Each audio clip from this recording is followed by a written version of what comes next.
On a bright day with blue skies and golden sunshine, Nakang In opened his eyes to find himself in a strange place. His memory was a complete blank. He couldn't even remember his own name. The clothes that Nakang In was wearing were also quite odd, with an unfamiliar logo and the words Earth Alliance embroidered on the shoulder. It looked like some kind of military uniform, and a bewildered Nakang In looked around but couldn't remember a thing. While he was lost in his confusing thoughts, a very faint sound reached his ears, and Nakang In's combat instincts quickly activated, and the young man shattered a roadside tree with his bare hands, to the astonishment of the onlookers. In fact, even Nakang In was surprised because he possessed incredibly sharp intuition and an instinct that was highly sensitive to sound. Moreover, the power within his body was simply terrifying. Nakang In stared at the hand that had just broken the tree. For a long time, his mind filled with countless questions, but the biggest one was still, where am I and who am I? Nice to meet you. Suddenly a voice rang out, and a confused Nakang In looked around again, only to realize the voice was coming from inside his own head. It introduced itself as an AI combat system implanted in Nakang In's body. In other words, he was communicating with a system inside himself. Thanks to the system's analysis, Nakang In learned that this was Seoul, the capital of South Korea, in the year 2024, while the AI system introduced itself as a military model from the year 2082. This meant Nakang In was from the future. Although this was completely absurd, the system couldn't offer him any suitable explanation because its memory had been reset and contained no operational data. Nakang In could vaguely understand that the system had amnesia just like him. Before Nakang In could even adapt to life here, another incident occurred on the street. Due to a faulty traffic light, a truck driver had to slam on the brakes, which caused the car behind it to lose control and swerve onto the sidewalk. It crashed straight into the guardrail, snapping off a metal bar that flew directly towards the nearby Nakang In. The system immediately issued a red alert urging him to dodge quickly. Nakang In indeed managed to dodge the metal bar with lightning speed, but this caused an innocent young man behind him to be struck by the sharp object. When Nakang In turned around, the young man had been impaled in the abdomen by the metal bar. Passers-by hurriedly called for an ambulance, but the situation didn't look very promising. Nakang In could see a flashing virtual window in front of him, displaying the words, "A citizen has been injured." The system explained it was a projection from the visual support device, a feature of the lenses perhaps. Although he didn't quite understand, he was lucky to have dodged in time, because if not, he would be the one lying there right now. However, Nakang In really didn't want to witness an innocent citizen die right in front of him like this. The system stated that the man would die within 5 minutes if not treated. But with the current traffic, getting him to the hospital within 5 minutes is impossible. The system suggested that Nakang In perform an emergency surgery right here, right now. He thought this was completely insane, but the system insisted it was possible. But first, they had to assess the patient's condition. Nakang In hesitantly approached the injured young man, following the system's instructions despite his many doubts. But in this emergency, a human life was the most important thing. So he carefully observed the situation for a moment. The iron rod seemed to be lodged deep inside, and the patient's overall condition wasn't good. After a few seconds, the system identified the tools necessary to perform a surgery, which were a needle and thread, a small knife, and disinfectant. Nakang In broke into a cold sweat hearing this. How could a surgery possibly be performed with just those items to save someone's life? At that moment, another young man was next to Nakang In. It wasn't clear if he was a medical student, but after hearing him muttering to the system about this emergency procedure, he also offered to lend a hand. In less than a minute, that young man had gathered for Nakang In everything he needed except the needle and thread were the kind used for sewing clothes. And the knife was just a box cutter, not a surgical scalpel. By now it wasn't just Nakang In who was skeptical about the success of this rescue, as the passers-by were also looking at them with extreme concern. They were afraid the young man impaled by the rod would die from an infection before even bleeding out. All the items had been gathered. "What are you going to do now?" Nakang In asked the system in a low voice. "Give me temporary control, so that I can control your hands."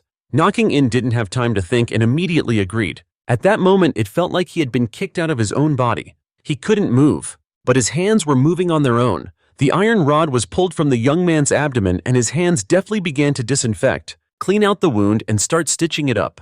These skillful, swift, and gentle movements left Nakang In completely astonished. At this speed, he started to feel a glimmer of hope that the young man would be saved, but the system was truly untrustworthy, because right after that, it announced that the blood loss was far greater than anticipated, and the man's survival rate was plummeting. "Hey, are you sure you can save him?" Nakang In began to panic again. But this time the system didn't respond. Instead, it returned control of his body to Nakang In, and then vanished.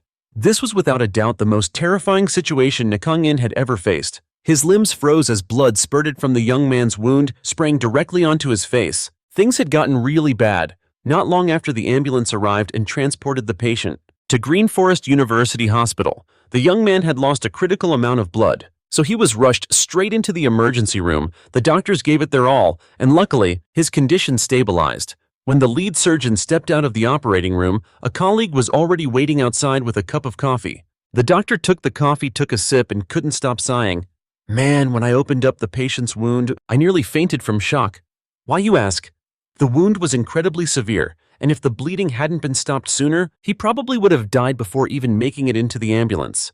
There was a massive amount of blood loss, but the wound had already been mostly treated, and the only problem was that it had been stitched up with sewing thread. As the doctor explained this, his colleague was also horrified. Even though it was just sewing thread, what was even more extraordinary was that the stitches were surprisingly uniform, as if they were done by a machine and not a person. It's absurd, I couldn't believe it either, but I saw it with my own eyes, it's the truth. While the two were still talking, another man appeared, interrupting their conversation. He introduced himself as Park Kyung, the one in charge of this case. Seeing Park Kyung arrive, the two doctors had to ask again, just to be sure that the minor surgery to stop the bleeding was really performed right there on the street. Oh, I was quite surprised myself.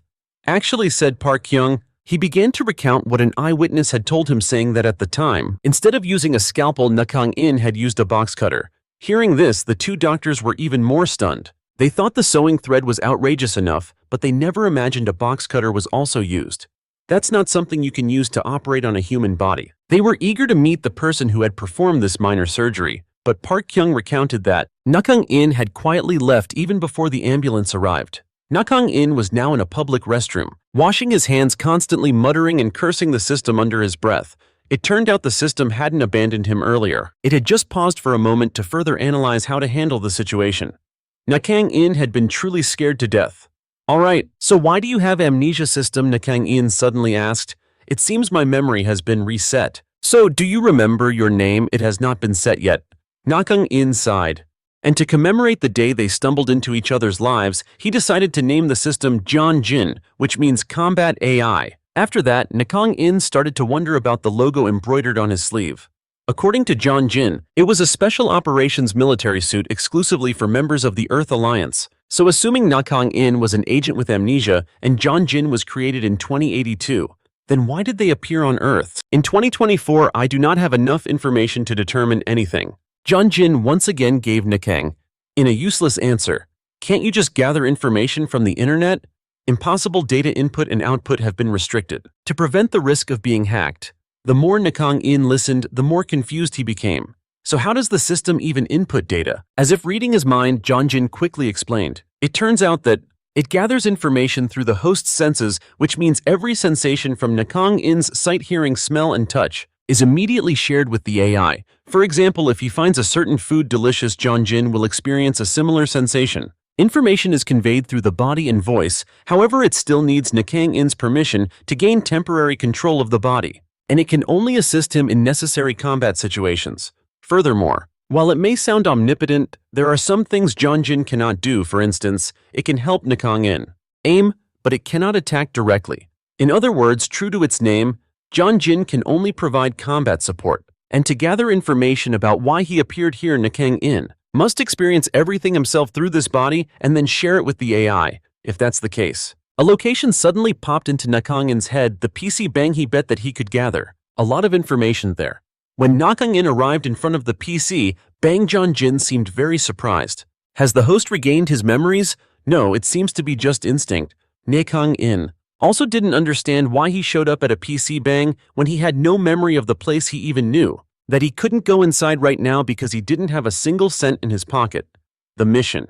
Their first was to earn 10,000 won. The only way Nakang In could think of to make money was busking, but he had absolutely no talent for this art form, so he nominated Zion Jin to sing in his place. At first, that little system didn't seem too keen on the idea, but after some analysis, it concluded that earning money to enter the PC bang could be necessary for future combat scenarios, so it agreed. Seeing this, Nakang In quickly handed over temporary control to Zion Jin.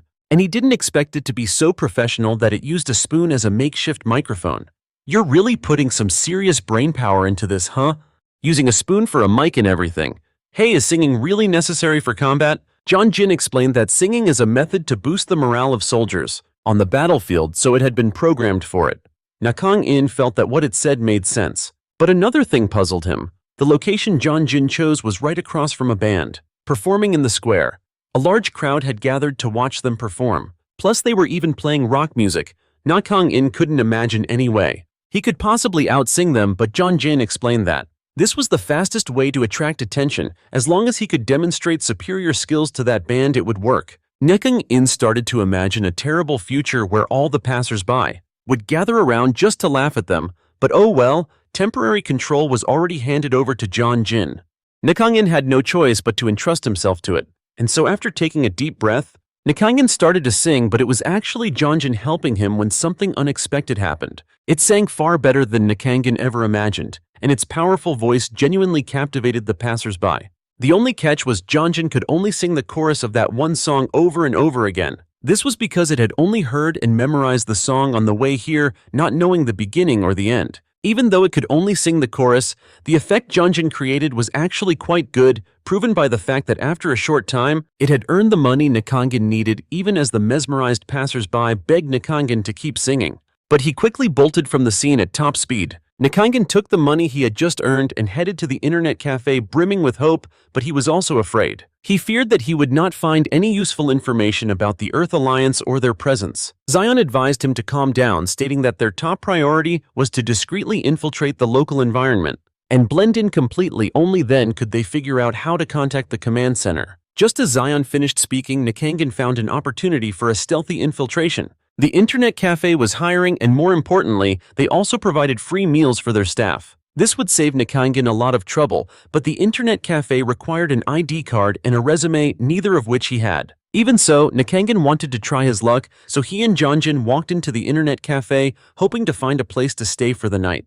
If we can get a place to stay, food and clothes will be set, the system said. Hearing that, Nakang In suddenly remembered one thing: he still had not prepared any clothes. Although what he was currently wearing could be called clothes, it looked nothing like what a normal person would wear. Zion quickly offered a solution. The military uniform Nakang In was wearing had a camouflage capability. He just needed to use the special shape memory thread feature to change it into different types of clothing. This outfit could also be disassembled into multiple pieces and reassembled into different forms. Nakang In let out an ooh and was eager to test this function, and the result after a bit of reassembly was that he had created an outfit so bizarre it left Zion Jin completely speechless. Nakang In thought the outfit he was wearing looked pretty similar to what the rock singers he thought it was fine, but Zion Jin clearly did not. Hey, why aren't you saying anything? Even though Nakang In kept calling out, Zion Jin decided to remain completely silent. Just then, two other young men came up the stairs, and you could tell at a glance they were there to play video games.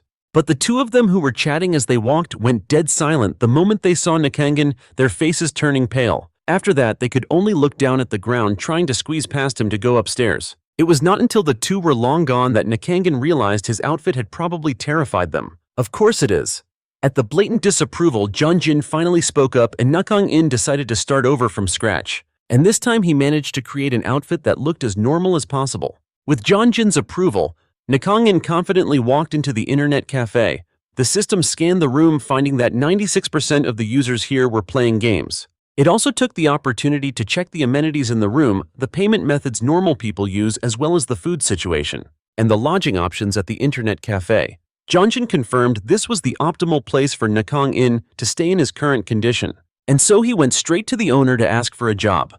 The owner was at a loss for words when he saw that the guy had no resume or ID card. You can write your resume here, just as long as you bring your ID tomorrow. I can let you work on a trial basis. We're short-staffed right now. Although he temporarily agreed, the owner didn't seem to trust Nakang In much because, while he had a handsome face, he looked like a complete good-for-nothing who only knew how to make instant noodles to get by. Hey, do you know how to use an air fryer? We sell food here too, so you'll need to know how to use it. Nakang In nodded, though in reality he didn't know how. But Zion Jin said it had field cooking capabilities for managing soldiers' rations, so Nakang In boldly said he could do it. Seeing this, the owner told him to try making some fried rice, and Nakang In stepped into the kitchen. Then he handed control over to Zion Jin. It quickly gathered the kitchen utensils and necessary ingredients for the dish. And just like the first aid incident on the street before Nakang In's hands began to move with incredible speed, even though he had no idea what he was doing. The sight of Nakang In moving so deftly in the kitchen astonished the internet cafe owner. He had originally thought the guy was just going to stir-fry some frozen rice from the freezer, but Nakang was clearly cooking everything from scratch, plus his movements were incredibly skillful and he plated the dish at an amazing speed. The owner took the perfectly made plate of fried rice from Nakang with an expression of utter disbelief. He couldn't even keep up with his movements. Being fast doesn't matter, what's important is whether it tastes good or not. He thought to himself because Nakang In had cooked so unbelievably fast. He was afraid the rice might not be cooked through, but after taking just one bite, his senses completely exploded. This flavor was absolutely incredible, so good it was almost unbelievable. For a moment, the owner even thought he was in his favorite bar. "Hey uncle, what kind of nonsense are you spouting in broad daylight?" Suddenly, a melodious voice chimed in and the owner introduced Nakang In to his niece Cha Eun-so, who was also an employee there. The moment Cha Eun-so laid eyes on Nakang In, she immediately recognized him as the busker from the park and found it ridiculous that someone with his looks and a voice like his would have to work part-time at an internet cafe. As for the owner, his attitude had done a complete 180 from before, and he seemed thrilled that his cafe now had a guy who could actually cook. Cha Eun-seo had worked here for a long time, but couldn't even prepare instant food. Now just forget about that resume. He wants to hire Nakang In as a full-time employee right now. "Do you have any preferred hours you'd like to work? Afternoons or evenings? I'd prefer to work part-time," Nakang In replied. "I only want to work at specific times and I need those hours to be flexible. Also, I noticed there's a storage room here. Could I stay there temporarily while I work?" The owner seemed troubled to see Nakang In was essentially homeless, but he was just too good to let go. Besides, the PC Bang next door was getting more popular and competitive because of its good food, which made it even harder for him to refuse Nakang In. He wanted to seize this opportunity to build a reputation for amazing food for his own PC Bang, so the owner finally agreed to let Nakang In stay in the storage room, cover his meals, and even double his pay for 1 week. But all of that was on the condition that the food he made could increase the PC Bang's sales. Just then, a young man named Kim Jai brought his girlfriend into the PC Bang. The girl seemed to want to eat first before playing, but Kim Jai was too lazy and wanted to just eat at the cafe even though the food there was notoriously bad. His girlfriend pouted in disgust. "Excuse me," Nakang In suddenly cut into their conversation. "You should try the food first before you decide if it's good or bad." From the moment the owner said he'd get double pay, Nakang In swore he would loyally dedicate his all to this PC Bang. At least until he could find out why he lost his memory and ended up here. And so Nakang In repeated the steps to make the fried rice once more before the astonished eyes of the PC Bang owner and his niece Cha Eun-seo. Just a few minutes later, a perfect plate of fried rice was complete, even the sunny-side-up egg was flawless. The PC Bang owner quickly instructed his niece to bring the finished product to the 2 customers who had just walked in. Kim Jai and his girlfriend were currently gossiping about Nakang In's attitude from earlier, both agreeing that even though he was a new employee, he was pretty bold because they had been gaming here for a long time, but had never once acknowledged that the food was good. "Your fried rice is ready!" Cha Eun-seo's cheerful voice cut through their conversation. They were both shocked at how fast the dish came out. They hadn't even logged into their game yet. Moreover, looking at that 10 out of 10 fried rice, their senses were already stimulated before they even took a bite. We just ordered the regular fried rice, right?" Kim Jai asked doubtfully, because the plate Cha Eun-seo had just brought out looked much more expensive than usual. "Yep, that's what you ordered." "Please enjoy," Cha Eun-seo replied enthusiastically, her expression so over the top, it was as if she'd been starving for days. Kim Jai and his girlfriend looked at each other skeptically, not believing this rice could be that mind-blowingly good, but after the first spoonful, they were both completely stunned. They felt as if they had just run 6 miles non-stop just to earn a bite of grilled chicken. The flavor was just that explosive. "Hey, this place is definitely going to get famous for its fried rice," Kim Jai yelled, then immediately ordered 2 more plates. Their attitude attracted a lot of the customers in the cafe at that moment. Partly out of curiosity, many others also placed orders, and the total number of orders they received at that time was 12 fried rice dishes. The PC cafe owner looked at Nakang In with expectant eyes, but before taking on this daunting task, he first had to ask the head chef Zion Jin, "Hey, can you make 12 servings at once and still have them taste good?" "Of course," Zion Jin replied confidently. Cooking on the battlefield is essentially a large-scale cooking skill where providing delicious food is crucial, so my dishes are fundamentally delicious. since Zion Jin was so confident Nakang In had no reason not to give it temporary control. He asked the AI to help him make 15 servings of fried rice with optimal speed and taste, and things continued like this for the next 3 hours. The PC Cafe's sales completely stunned the owner. Whoa, what's your name? The sales in just 3 hours are just incredible. The PC Cafe owner, as if he had struck gold, kept patting Nakang In on the shoulder, like he was patting his long-lost son of over 20 years. Double pay for a week is a sure thing, right? Of course, no doubt about it as long as you keep this up. Alright, so what's your name? Nakang In was silent for a few seconds before saying his name, though it was unclear if this young man with amnesia could even remember his real name, but we'll just go with his name being Nakang In for now. And so the owner immediately cleaned out the storage room to make a small bedroom for Nakang In. The problems of food and temporary lodging were now solved, but Nakang In still had one concern, which was that he needed a citizen ID card to get paid. At first, Nakang In wanted to have Zion Jin hack into the banking system, but the AI's hacking skills were limited to local intrusions only. On the bright side, it could forge a citizen ID card for Nakang In after temporarily taking control of his hands. Zion Jin moved at lightning speed to hack into the South Korean government's administrative database and search for information matching his. But then something unimaginable happened. They actually identified a South Korean citizen named Nakang In, residing in Gangwon province, and even his fingerprints were a 100% match. This discovery shattered Nakang's previous understanding of himself.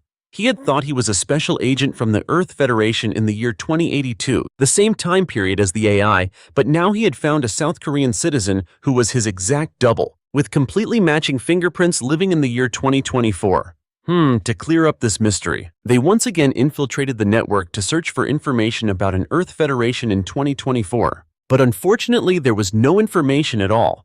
Nakang In was completely bewildered. Does this mean I exist simultaneously in the timeline of 2024 and 2082? They started digging for more information about this Nakang In from 2024. But the information on that young man was also extremely limited, only that he had graduated from college, had been a member of a specialized administrative department, and was currently unemployed. As Nakang In and Zion Jin, while he was stressing over this problem, Cha Eun-seo approached. Wow, you type so fast? She couldn't stop marveling at Nakang In's insane typing speed.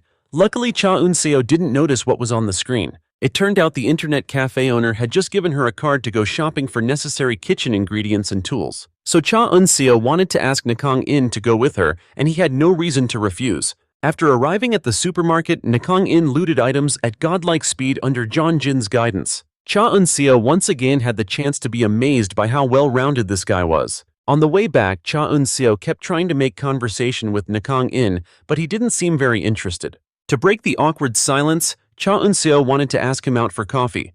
Paid for with her uncle's card, of course, but before they could even step into the cafe, she was bumped into by a thug. Hey, if you don't want an early trip to the grave, then you'd better open your eyes and watch where you're going. Even though they were the ones who bumped into Cha Eun-seo first, they still used a threatening tone, acting as if they were the victims. This really started to piss Nakang In off. Zion also immediately issued a warning detecting a hostile target. But even without the warning, just by looking, Nakang In could tell these two thugs were trying to start something with him. While Nakang In was considering whether or not to switch to combat mode, Cha Eun-seo was scared to tears and hurriedly apologized, and promised to be more careful next time. The two thugs hadn't even done anything yet, but Cha Eun-seo was already crying so loudly that she attracted the attention of passers-by. Now they were the ones who were scared. My buddy lost at his game all day today, so he's not in a great mood. Just forget it. You can go on your way, okay? One of the two guys quickly spoke up to calm Cha Eun-seo down. Yes, thank you, sir, she replied, still crying loudly. To avoid any more trouble, the two thugs left as quickly as possible. Only after they were long gone did Nakang In relax his defensive stance. He and Cha Eun-seo returned to the internet cafe. As soon as he saw the two of them, the owner started panicking. Unsel, why didn't you answer your phone? This is an emergency. An emergency. It turns out the internet suddenly went out, throwing the entire internet cafe into chaos. The owner had already called for help, but they said that they couldn't get there for at least another hour. The customers in the cafe were getting really upset, which was giving the owner a massive headache. Hey! Nakang In whispered to the system, you accessed the South Korean government's database earlier, didn't you? Is it possible we're being tracked by hackers? Zion? Zion immediately shot down Nakang In's theory, because with the security technology of the year 2020, it believed they couldn't possibly track it. But the immediate problem was dealing with the internet outage at the cafe. Therefore, Nakang In listened to the system and asked the owner where the server was located. The owner thought he had misheard. He replied, "It's next to the counter. Why, I'll try to fix it," Nakang In answered after Zion ran a quick check. It confirmed that it couldn't find any traces of being tracked. However, it did find traces of an attempted attack. Nakang In was confused as to why this was just a PC bang. After all, who would bother to attack a PC? Zion Jin couldn't answer that question for him. It only knew that a program to hack personal data had been installed. The hacking function conflicted with the security program, which caused the internet connection to drop. In this situation, the first thing to do was find the hacker. Zion Jin began to trace the source and soon pinpointed the target's location.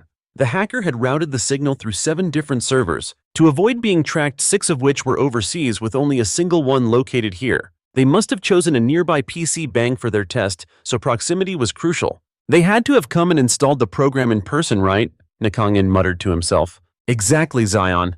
Zion replied. 2 faces appeared in Nakang In's mind, the 2 thugs who had just been bothering Cha Sell downstairs. He began to seriously suspect that those 2 were the culprits. Meanwhile, Cha Sell was struggling to calm down the furious customers. Seeing her suffering like that, Nakang In felt a bit bad. Hey, the customers seem really upset. Do you have any solutions? Nakang In once again asked Zion Jin for help. The system gave him the most optimal solution available, which was to provide food to the enraged customers, to pacify their anger. It even provided a list of snacks for him to choose from. Nakang In decided to go with popcorn because he felt it was the easiest to make, and also had the lowest ingredient cost. After that, Nakang In logged off the server and hurried back into the kitchen to make the food.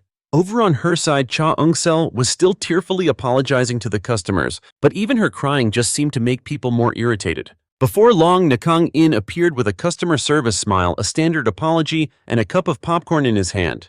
We sincerely apologize for the inconvenience. The server is stable now, so there won't be any more internet disconnections. This is on the house. Please have some. The customer angrily snatched the cup of popcorn from Nakang In's hand, still muttering curses. You think this is going to fix my match score? Give it here. If this isn't good, you'll be sorry. The young man, still fuming, shoved nearly half the cup of popcorn into his mouth, but just like the customers who had eaten the fried rice from Nakang In before, his taste buds immediately exploded with flavor and his anger quickly vanished. After a moment of being speechless, he even squirmed a bit and asked Nakang In for more before returning to his seat. Cha Sell was completely astonished by this sudden turnaround. How did you do that? Did you put some kind of magic powder in this? How good does it have to be to make him stop being angry just like that? Overcome with curiosity, she also grabbed a piece of popcorn and put it in her mouth. The result was exactly the same as the young man's. The sweet and fragrant popcorn had a hint of sour and spicy that was incredibly addictive. Wow, how did you make this? It's amazing! Cha Sell was going wild with excitement. I just mixed all the ingredients together, Nakang In replied casually. Then he handed the large popcorn to Cha Sell and told her to take it to the affected customers while he had to step out for a bit to handle the internet issue. Cha Sell watched Nakang In's retreating back, her heart pounding uncontrollably as she swooned. She felt that if heroes still existed in this modern age, Nakang In would be the #1 candidate for the position. The reason Nakang In went out was to catch the hacker who attacked the PC bang, the place he and Zion Jin considered their current base of operations. With Zion Jin handling navigation, it wasn't long before they found a building with no surveillance cameras around. There were no security guards outside either, which seemed like a good place to cover their tracks, so Nakang In stepped inside. As soon as he went up the stairs, he heard a commotion from a nearby room. Zion Jin immediately activated the sound amplification mode. After extracting the audio, removing noise, improving the quality, and amplifying the volume, they could clearly hear the voices coming from inside the room. You idiot, if it doesn't work, I'll send you to meet your maker. I'm sorry, but this is just a test version, so it's unstable after I fix it. The person hadn't even finished his sentence before he screamed, apparently having just been hit. If you had just done it right, I would have given you a ton of money to go home. Don't you get it? I'm sorry, I didn't know this was that kind of job. Please don't take my life. After analyzing the voice, Zion Jin concluded that a student was being threatened in that room, and Nakang In agreed with the assessment. And he felt he needed to rescue this innocent young man. Wasting no time, Nakang In pulled his hood tightly over his head. then kicked the door open and burst in before the astonished eyes of those inside, especially the young man who was being beaten. The thugs looked at each other, and sure enough, among them were the two who had just caused trouble with Cha Eung-sel earlier. "Hey, didn't you lock the door?" The bald one, who seemed to be the boss here, grumbled resentfully. "We did," the other two replied in unison. "So how did this uninvited guest get in here?" "Whatever, let me kick him right out," one of them said. But before he could do anything, he was sent flying by Nakang In's fist. The young man being beaten was named An Seo Ong Hwan. A freshman at Korea University, he had been interested in computer hacking since he was a child. And now An Seo Ong Hwan was so skilled that even the experts had to come to him for advice. And Seo Ong Hwan's life had been going just fine until one day. While searching for a part-time job for students, he received a recruitment email. The letter said all he had to do was test the network security system for their company. The job would only take about 3 to 4 days, and the salary was 2 million won despite his excellent specialized knowledge. But An Seo Hwan's life skills were so terrible, and so he applied for this job without a single shred of doubt. And Seo Hwan even felt he had never been so excited to work in his field of expertise, all for the sake of that 2 million won. But who would have thought that email was a scam, and the company that recruited him was an illegal operation? As for what happened next, you've all seen it. And Seo Hwan was forced to follow their demands, and when he didn't satisfy them, he got beaten up. Stuck in this hole, he felt completely hopeless. And Seo Hwan hadn't even experienced any of life's pleasures yet, and he didn't want to just rot away here. He had already prepared himself for the worst possible outcome. Then suddenly Nakang In appeared. He was like a ray of light, shining down on the bleak life of that foolish student Anne. To An Seo Hwan. At that moment, Nakang In was a true hero. He had knocked out the biggest of the 3 thugs with just a single punch. The remaining 2 were the ones who had hassled Cha Eung-seol earlier, but Zion Jin advised Nakang In to be cautious, because the enemy ahead had a hidden weapon. "Who the hell are you, and what hole did you crawl out of? What are you doing here?" the one with hair demanded. Nakang In couldn't be bothered to argue with them, but he really needed some reassurance from Zion Jin to be sure that he could win this fight as a special agent. "The host's body has been enhanced, and with my support, the host's chance of victory is 100%. If the system said so, then Nakang In had no reason to fear anyone. He brazenly used his finger to point straight at his opponent's faces, calling them out for ganging up on the weak, and even gave them a fancy new nickname, a bunch of octopuses. The 2 thugs were predictably enraged by this nickname. The guy with hair immediately pulled out a knife and rushed toward Nakang In, wanting to blow off some steam. Nakang In knew he would win, so he wanted to win in an overwhelming fashion to make his enemies crap their pants in fear. As a result, having perfectly calculated the distance as the guy rushed in, Nakang In unleashed a masterful kick, aimed right at the opponent's throat. The guy with hair was kicked so hard, his head slammed into the ceiling. Only the bald guy remained, seeing his subordinate get completely wrecked. Like that, he was shocked but even more enraged. Just like the guy before him, he pulled out a knife and charged straight at Nakang In. This time the outcome was the same as the last, only it was even more brutal. The bald guy was taken down with a single kick from him just like that. Nakang In had taken care of all 3 thugs. It looked like he was pretty hyped about his new strength. During the last fight, the host used a kick that was 5 times more powerful than a normal person's. Zion Jin kindly pointed out. Nakang In was internally amazed. And yet the kick felt as light as a feather to him with that unconcealable excitement. Nakang In continued talking to Zion Jin for a while longer, but to the young An Seo Hwan, it just looked like he was muttering to himself. This terrified him even more than watching Nakang In beat those guys up. Is he crazy, or is he communicating on a radio like a cop, he wondered. And Seong Hwan's mind started racing with 1,001 scenarios, even going so far as to believe that Nakang In was a government agent sent to capture a hacker like him. To recap in Seong Hwan's criminal record back in elementary school, he successfully hacked 5 million in-game currency, and in middle school, he hacked his bully's Instagram and changed the password to teach him a lesson. Sometimes he even used those god-tier hacking skills for more shameful deeds, and he had committed over 10 such offenses. But for this kid to think the government would send someone to arrest him for such petty crimes was a bit of a stretch. However, with fear now clouding his mind, and Seong Hwan could no longer think straight. I didn't do anything wrong, he screamed. I was just following their orders. I'm really a good person. Please let me go. Nakang In was startled by An Seo Hwan's volume, feeling completely baffled because he hadn't even accused the young man of a single thing. On the side, Zion Jin was analyzing the subject based on his ability to read facial expressions and behavior. Based on An Seo Hwan's current expression, it was 90% certain he was telling the truth. But 90% isn't an absolute number, and Nakang In wasn't one to trust easily, which meant there was still a 10% chance and Seong Hwan was lying. He then sat down near him and began the interrogation. "Hey, why are you here?" "I was tricked. I took a part-time job testing a cybersecurity system. I've been held here for 3 days, and Seong Hwan quickly explained.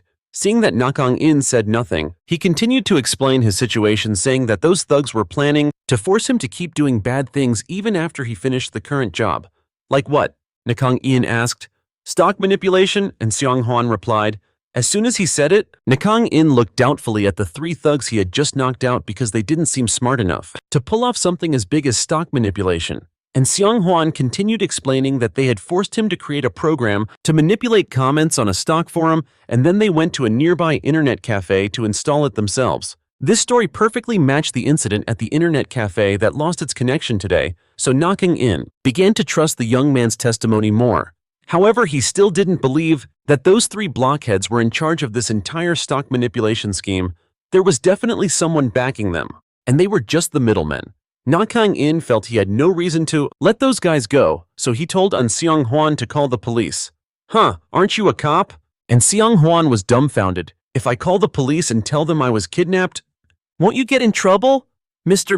Nakang In was getting pissed off because Seong Hwan kept calling him by that old-sounding title. "Do you even know what I look like?" "No, you're wearing a mask, mister." Whatever this kid looked like, he was about to piss his pants since he was scared out of his mind. So Nakang In didn't want to argue with him anymore. "I'm just a passerby who saved you. I heard someone getting beaten up and that someone was you. So I saved you. Got it?" He cautiously reminded the other guy what he should tell the police one more time, then turned to leave. Just as he was about to head out the door, and Seong Hwan suddenly called out to stop him, Nakang In thought the kid's legs had turned to jelly from fear, and that he needed an escort to the police station, but to his surprise, the kid pointed at the 3 thugs, sprawled out on the floor and timidly asked, "Can I hit these guys?" Nakang In was speechless. Turns out after being beaten for 3 days, and Seong Hwan wanted to land a few punches himself to let off some steam, but he was afraid they would suddenly wake up and he'd get beaten up again. Nakang In assured him they wouldn't be waking up anytime soon, so he could go all out. And Seong Hwan finally breathed a sigh of relief, and then punched the bald guy with all his might. But neither he nor Nakang In expected the guy to suddenly jolt awake right after. Of course, with Nakang In present. And Seong Hwan wasn't harmed at all. Afterward, he called the police to haul all 3 of them to the station. The police officers seemed stunned when they saw the condition of those thugs. After confirming all 3 were still alive, they turned to take in Seong Hwan's statement. He honestly recounted what had happened over the past 3 days, explaining that he had been held captive, beaten, and forced to code a program designed to manipulate a stock market forum. Then a passerby who overheard the commotion burst in to rescue him. After taking in Seong Hwan's statement, the police officers agreed that those 3 scumbags couldn't have come up with a stock price manipulation scheme on their own, and that there was surely someone else pulling the strings. They transferred the 3 thugs to the hospital, of course assigning officers to keep an eye on them and to interrogate them the moment they regained consciousness. Furthermore, another matter piqued their interest: who could have beaten 3 burly guys into such a state? All 3 had multiple broken bones, yet their attacker had spared their lives, which suggested they were dealing with a true expert. Therefore, they began pulling security camera footage from the surrounding area to identify this expert fighter. Meanwhile, Nakang In was following Zion Jin's instructions to retreat along the path with the least amount of cameras, and thankfully because of this system, he was able to complete his mission flawlessly. On his way back to the internet cafe, something suddenly occurred to Nakang In. "Hey, Zion Jin, don't you have a phone function?" "I do not possess such a function, host." Nakang In heaved a long sigh. It seemed he would have to buy a smartphone for convenient communication. In the blink of an eye, 3 days had passed since he rescued Seong Hwan. Everything had been rather peaceful, and Nakang In decides he will go to the address registered on his national ID card to gather information about the Nakang In of 2024. That place is a vacant lot right within Gangwon province. All that's left of it is a rumor that it burned down. Standing before that empty plot of land, Nakang In becomes even more confused about who he is, what he's doing here, and if he's really communicating with the future, or if he's actually someone from the future who has time traveled to the past.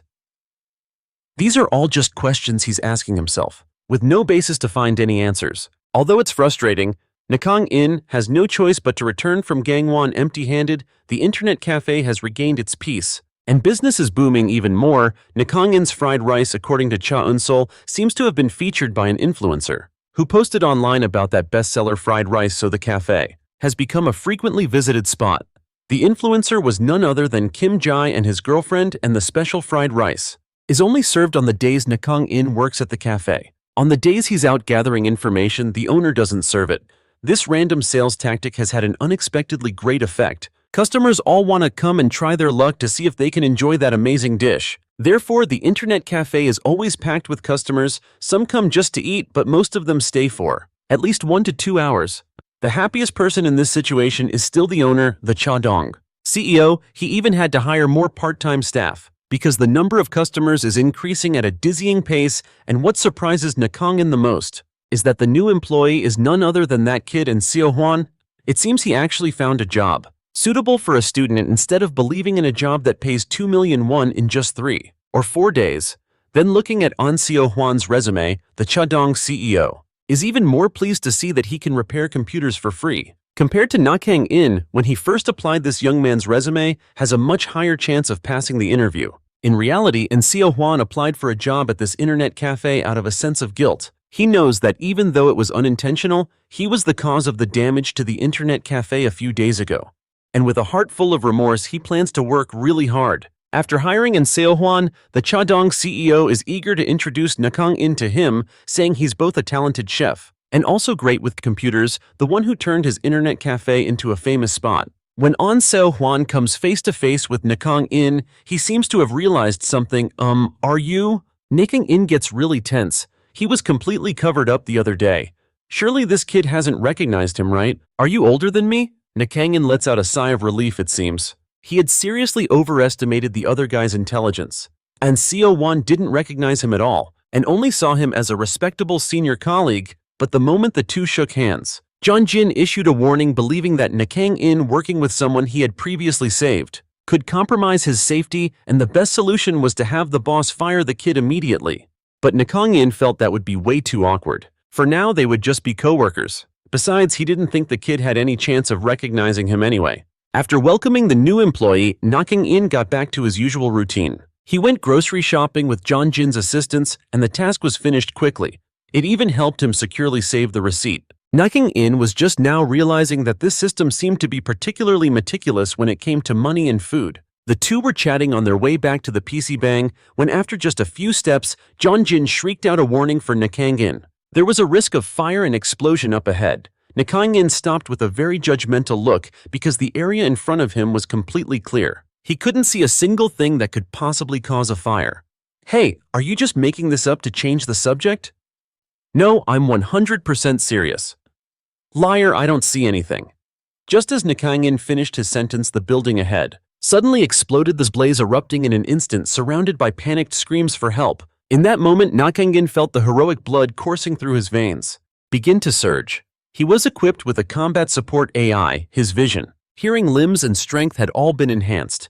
Nakang In immediately dropped the bags he was holding. He was confident that a fire like this could be extinguished by him in a mere moment, and with that thought, Nakang In sprang into action, shouting, "Fire extinguishing beam." He struck a pose, extending his hand forward.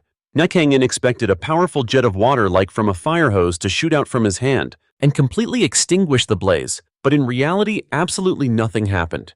It was all just in his head. As for Zion Jin, it took a long moment before it could muster an appropriate response to the situation.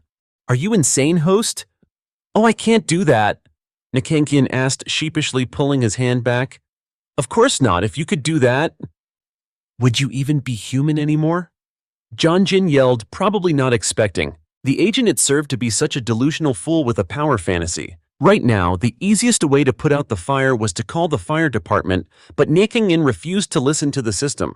He wanted to do something himself, especially while waiting for the fire trucks to arrive, and even more so after hearing a little girl's cries for help echoing from the rooftop.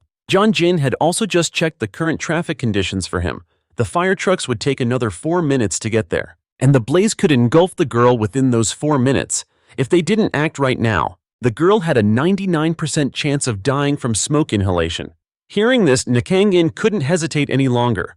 He immediately put on a mask and pulled his hood tight over his head. Zion Jin, find me an entrance now. After a moment of analysis, the system was at a loss because there were no longer any accessible paths inside the building. It presented Nakang In with the most viable route, but it required him to scale the wall and risk a potential poison gas explosion. While climbing, Nakang In didn't have time to overthink it, starting to scale the wall like Spider-Man following the system's guidance. The onlookers below were utterly astonished by Nakang In's move, and they couldn't stop shouting, "Holy crap, is that guy insane?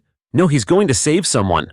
Nakang In had already climbed to the second floor of the building. He then asked Zion Jin to help him check if there were any other survivors on the other floors. But the system couldn't detect any more movement from inside the building, as most people had evacuated right after the explosion. So the only problem they needed to focus on was the girl on the rooftop, prompting Nakang In to move at the fastest speed possible. He continued to cling to the wall and climb while the people below were still marveling at his spider-like climbing skills. But before Nakang In could reach the top, a problem arose, forcing Zion Jin to issue a red alert. Because a risk of explosion was dead ahead, and to make matters worse, that room was right to Nakang In's right. And just as the system issued the warning, that room immediately exploded. This explosion could have even sent a car flying, but his enhanced durability saved Nakang In from a close call thanks to the system strengthening his muscles, as well as his strength.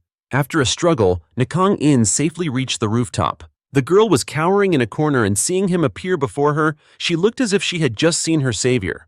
But getting to the girl was one problem, and getting her down was another, as another explosion occurred. The fire was now spreading faster than expected, and the survival rate was dropping. "Are we going to bite the dust here?"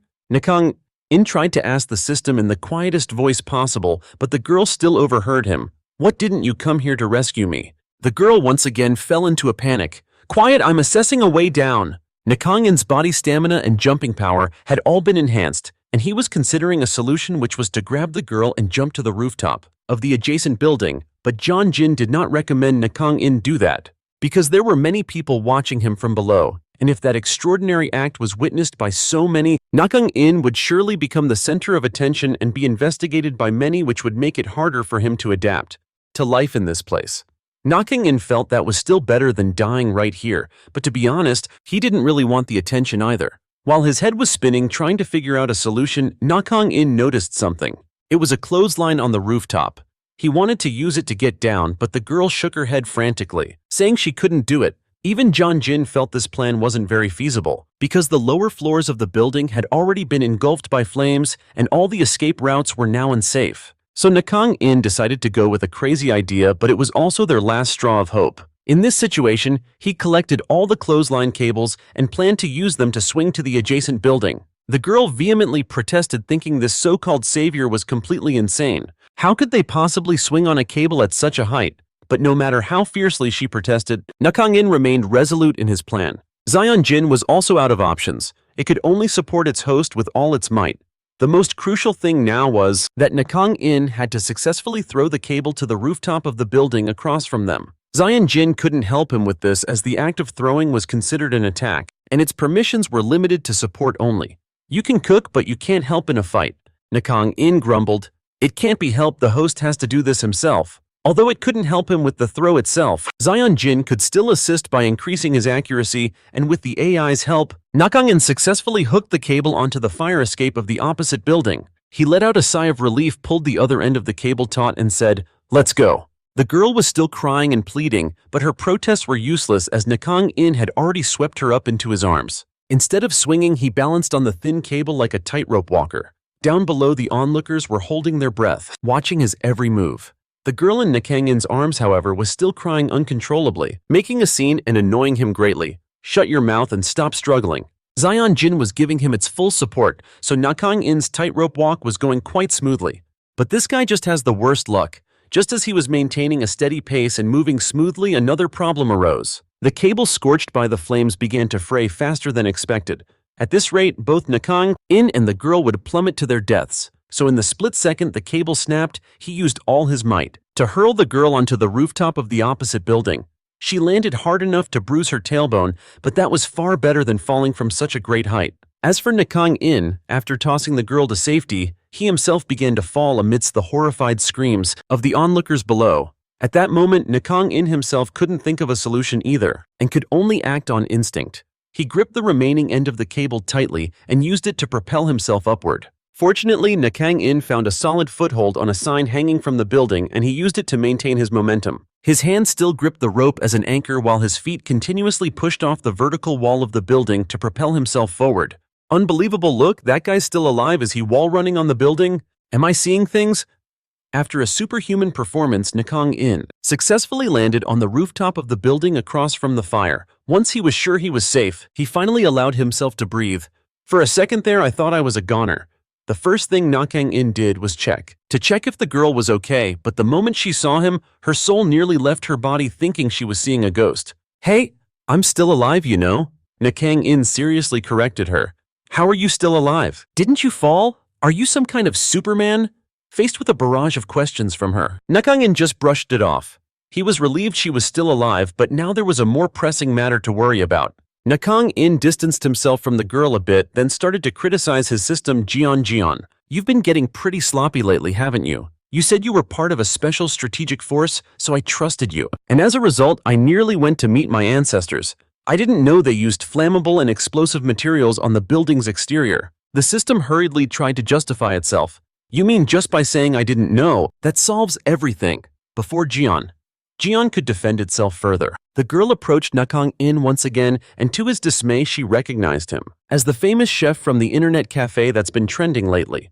A few minutes later, fire trucks arrived at the scene and quickly began to extinguish the fire while the clip of Nakang In carrying the girl while tightrope walking had already spread widely online. The police and detectives were also on site, including an inspector named Park Kyung, who was also in charge of the case where Nakang In gave first aid to the youth impaled by a stake in the case of CEO On Hwan's previous kidnapping. After watching the clip, they concluded that Nakang In was either a professional mountain climber or a tightrope walking expert. However, no one knew his identity. The only lead for the investigation was the bag of groceries from the supermarket that Nakang In had left behind, which contained a receipt. But it was wet and torn, so they couldn't read it, although the store's name was still visible. The young police officer planned to go there to check the security cameras, but Park Kyung seemed lazy, asking, "Is that really necessary? It's not like we're investigating a criminal. Besides, if this is just an incident related to an electrical issue or a gas leak, then it's not our responsibility." Just as he was trying to avoid the hassle, their team captain called and he brought some rather unpleasant news. The fire and explosion had resulted in one fatality on the third floor, and if there were casualties, they could no longer pass the buck. Park Kyung was forced to start searching for the man who walked the rope. From the video, the main character of the video, Nakang In, was currently dealing with another set of troubles, namely escorting the young woman he had just saved to a public bathhouse. Honestly, he found his own actions quite baffling. You survived thanks to me, and now you're demanding a bath. Have you no shame? Well, my house burned down in the fire. Don't you feel any pity for me? I have no parents, so I live all alone, and tonight I don't even have a place to sleep.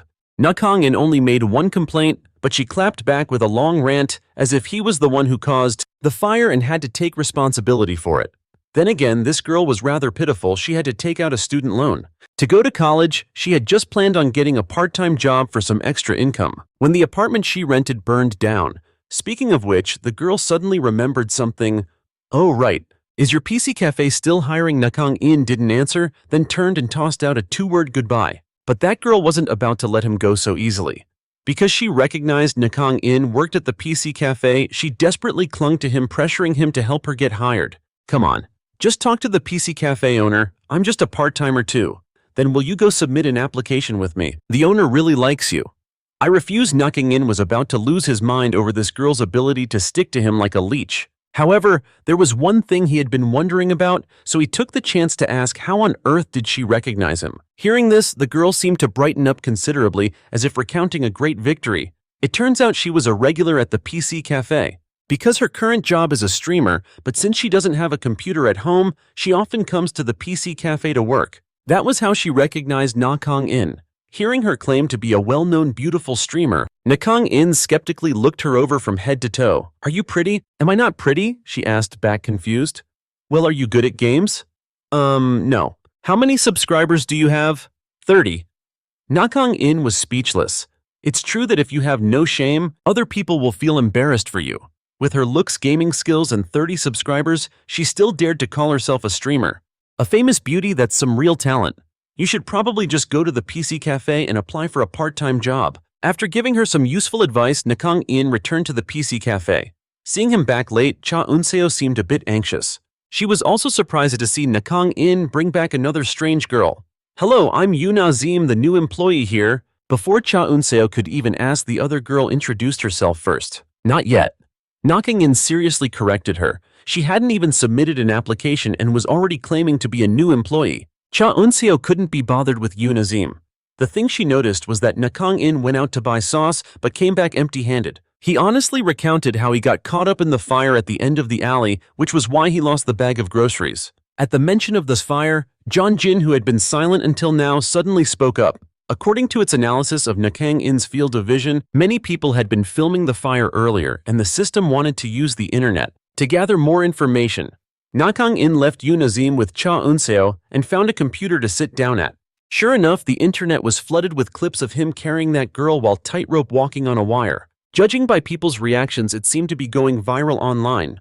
Nakang In placed his full trust in the system, believing it could wipe all videos of him from social media, but unfortunately Zion Jin didn't possess such useless hacking features because it was merely a combat support AI. At the same time, the inspector, Park Kyung, after some serious investigation, finally found the internet cafe where Nakang In was working.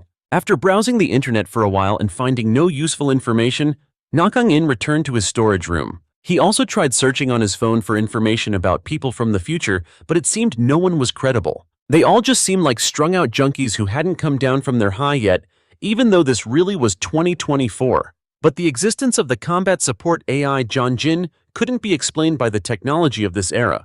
Nakang In had to admit that implanting an AI into a human body was impossible with current-day technology. When it came down to it, the most logical possibility was that they had time-traveled back together from 2082. "By the way, what happened with that building fire?"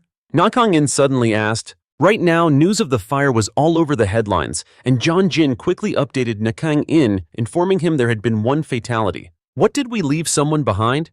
Is this my fault?" "Not exactly. The deceased was found in the room we passed by while climbing the wall," Zion Jin explained, but this also meant they had inadvertently overlooked that victim. During the climb to the rooftop, Nakang In had grown even more disappointed with this shoddy system. But Zion Jin vehemently defended itself, saying it couldn't detect the person in that room because there were no signs of movement, sounds of life, or any other noise detected in the surrounding area. This also meant there was a high probability the person was already deceased.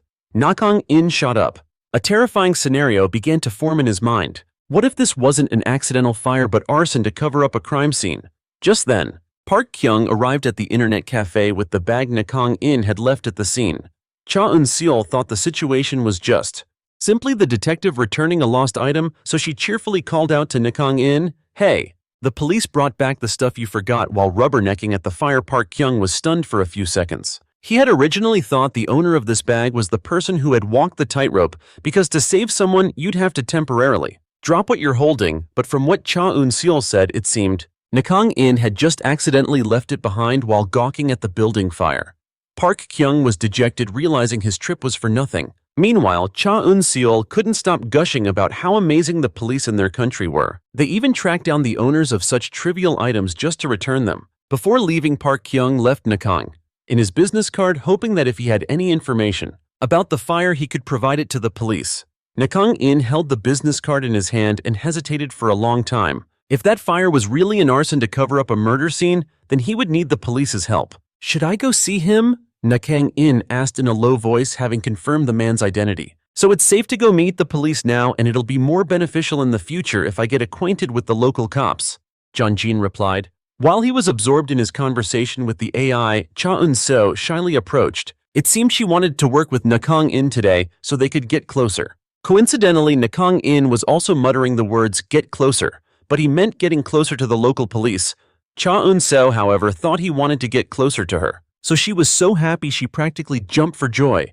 "This is great, so you agree to us working together today, right?" "No," Nakang In replied bluntly. "I have something personal to take care of today, so I'm heading out." Before Cha Eun-seo could even react, Nakang In was gone in a flash, leaving her standing there completely stunned. But his puzzling behavior didn't make Cha Eun-seo dislike him, it only made her more intrigued. After leaving, the girl who was crushing on him behind Nakang In went to the police station and headed straight for the office of Detective Park Kyung. He seemed surprised to see him show up right after he had just left the PC bang. "Huh? Aren't you the owner of that bag from earlier?" "Yes, that's me." Park Kyung had initially assumed Nakang In was there to thank him, but he immediately got straight to the point. "Officer, I think that fire was an assassination." Park Kyung sighed. "Well, since there was a fatality, it is indeed suspicious and we're still in the process of investigating. It's highly likely this was a case of destroying evidence of a murder," Nakang In continued firmly. "Do you have any proof it'll be difficult to investigate based on just your personal speculation? Because I didn't detect any signs of life when I was climbing past that room." It took Park Kyung a few seconds to process what Nakang In had just said, and he was so shocked he spilled the coffee in his hand, stammering uncontrollably. So that means you were the person on that wire," Nakang In flipped him the middle finger in response. Seeing a real-life hero, Park Kyung couldn't seem to keep his cool. It made sense since Nakang In had been climbing around like a real-life Spider-Man at the time, and he was even carrying a girl. Seeing Park Kyung flailing his arms around like this, he looked more like a Nakang In superfan than a detective. "That's not what's important right now," Nakang In reminded him. "Right?" Park Kyung cleared his throat a couple of times, regaining his usual serious demeanor. "So, can you explain why you suspect this was an assassination?" As he asked Park, Kyung took out his notebook, ready to take notes, his eyes shining, like he was meeting his favorite idol. Nakang In was very cooperative and recounted everything he experienced at the time. He was certain that no sounds or movements came from inside the apartment, even though the fire was already raging. The victim might have already been dead at that point or drunk or drugged with something, which made Nakang In highly suspicious that someone had intentionally set the entire building on fire to cover up the act of murdering this victim. While the two were talking, another police officer approached. He came to ask Park Kyung if the National Forensic Service had contacted them yet, while also taking the chance to greet the master DJ Nakang In. A female officer also just brought in information that the fire was likely caused by an electrical short, but unfortunately there were no security cameras around that building. Faced with so much information, Park Kyung felt a bit stuck. This was really tough. So what now? Should we make a sketch? Hearing him mention a sketch, an idea suddenly sparked in Nakang In's mind. He quietly asked Zion Jin if it had managed to record the faces of the people he saw during the fire, or not. Luckily, in this situation, the system was actually useful for something. It had stored the information and images captured before and during the fire, and after reviewing the footage Zion Jin recorded, Nakang In was able to describe in detail to the police the faces he considered suspicious. Of course, he couldn't reveal that he had an AI in his body, and even if he did, no one would believe him. But right now, Nakang In was a very important witness, so every word of his testimony was listened to very carefully by Park Kyung. "Yesterday, I saw 3 people walking away from the building while I was out shopping." Nakang In began to describe the 4 people. The first one came out of the alley near the burning building. He was wearing a white t-shirt with a striped overshirt that was missing 2 buttons. In his right hand, he held a phone with a gray case and seemed to be talking to someone, and the suspect wore a bracelet on his left wrist. As Park Kyung listened to Nakang In's account, he couldn't help but be amazed. "Wow, your description is so precise. It's as if the person is right in front of you, isn't it?" And he was right. Nakang In was watching the footage. Zion Jin replayed in his vision to describe them. Nakang In also described the next people in great detail, and Park Kyung wanted to keep him there until the person in charge of sketching suspects arrived, but Nakang In said that he could do it himself. "Wow, you're so multi-talented, you can draw well too." Nakang In was extremely confident. He had asked Zion Jin to capture images of the suspects and project them into his field of vision. Then Nakang In placed a piece of paper underneath and began to trace based on the projection. He thought the sketching mission would be a complete success, but when Park Kyung and his colleague received the sketch from Nakang In, all they could say was, "Are you kidding us?" Even Nakang In was embarrassed after taking a good look at his own drawing, hastily crumpling it up to get rid of the evidence. "Haha, I was just making a rough sketch." Park Kyung sighed, thinking to himself that he had probably hoped for too much from this young man. He pulled out his phone to make a call, urging the professional sketch artist to hurry over. Meanwhile, Nakang In started blaming everything on Zion Jin. If he couldn't even trace properly, then only the system could handle this job. And so Nakang In had to temporarily hand over control to it. Zion Jin began the process of sketching the 3 suspects with machine-like speed. Park Kyung and his partner, who were on the phone at the time, had to stop when they saw Nakang In suddenly start drawing like he was possessed, not just with incredible speed. And the level of detail in the drawing was extremely high, a stark contrast to the caricature-like sketches from earlier. "Damn, are you some kind of painting prodigy, or are you a professional artist? My main job is being a special agent for the Earth Alliance." Jian screamed inside Nakang In's body, but of course no one could hear him. Long story short, after struggling with pen and paper for a while, Nakang In had detailed sketches of the 3 suspects who left the alley right before the fire started.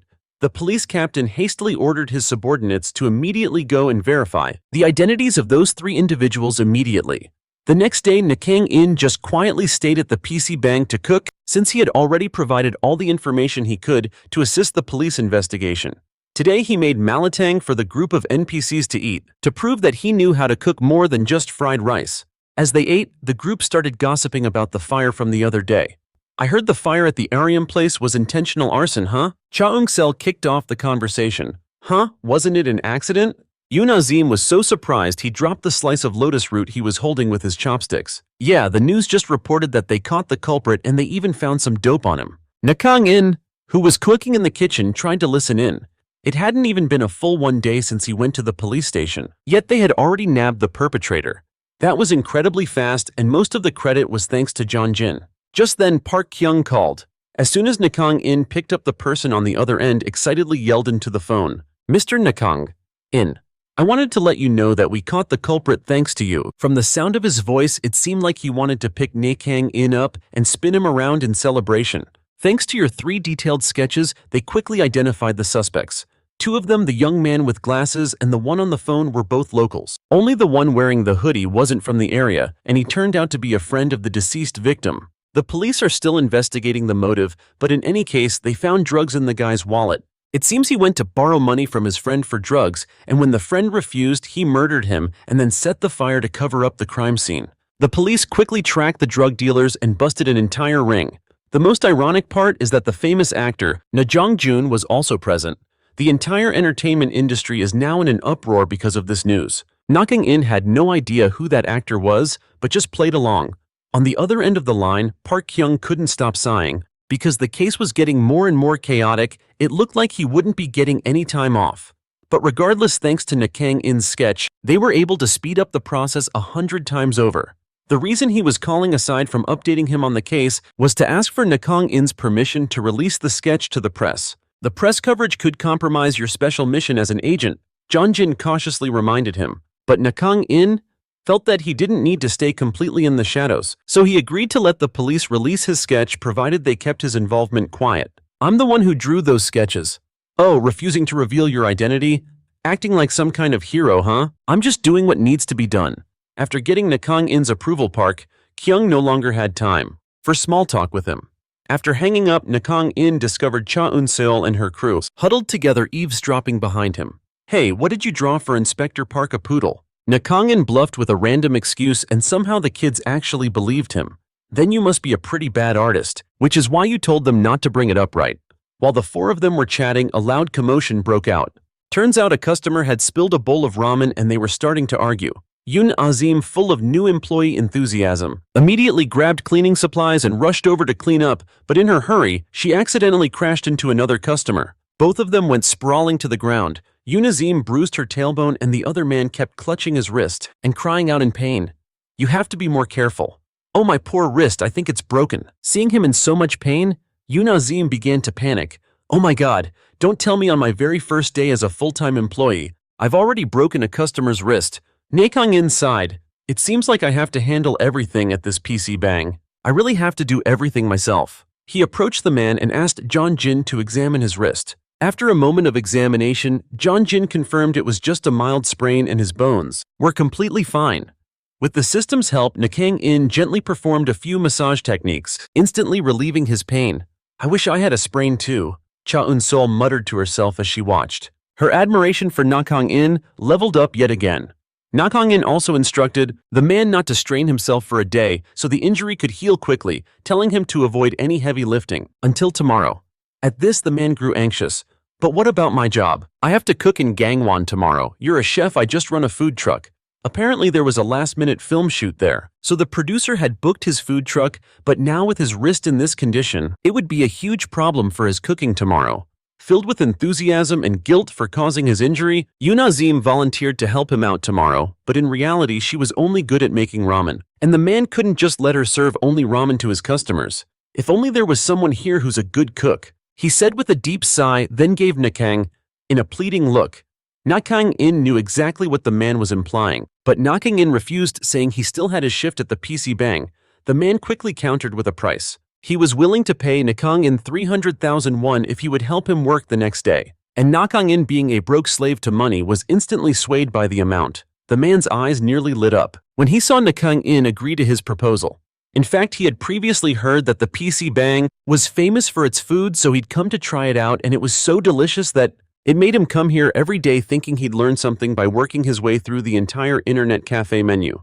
And having Nakang In come to help with his food truck was an unexpected delight for this man. The next morning, Nakang In arrived on schedule to meet the man, and because the man's hand was injured, so he also took on the role of driver.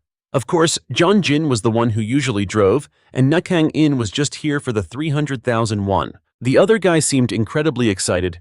Today I'm going to blow away the actors and staff on the film set with an absolutely incredible meal. Thank you for coming to help me.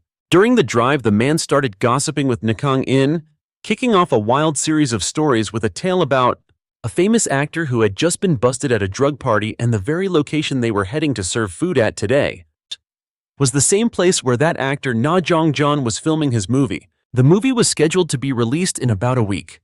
Will they still be able to release it? Nakang In wondered. Of course not. Who wants to watch a movie starring a drug addict anyway? That's why they're reshooting everything now. The film set was a total mess.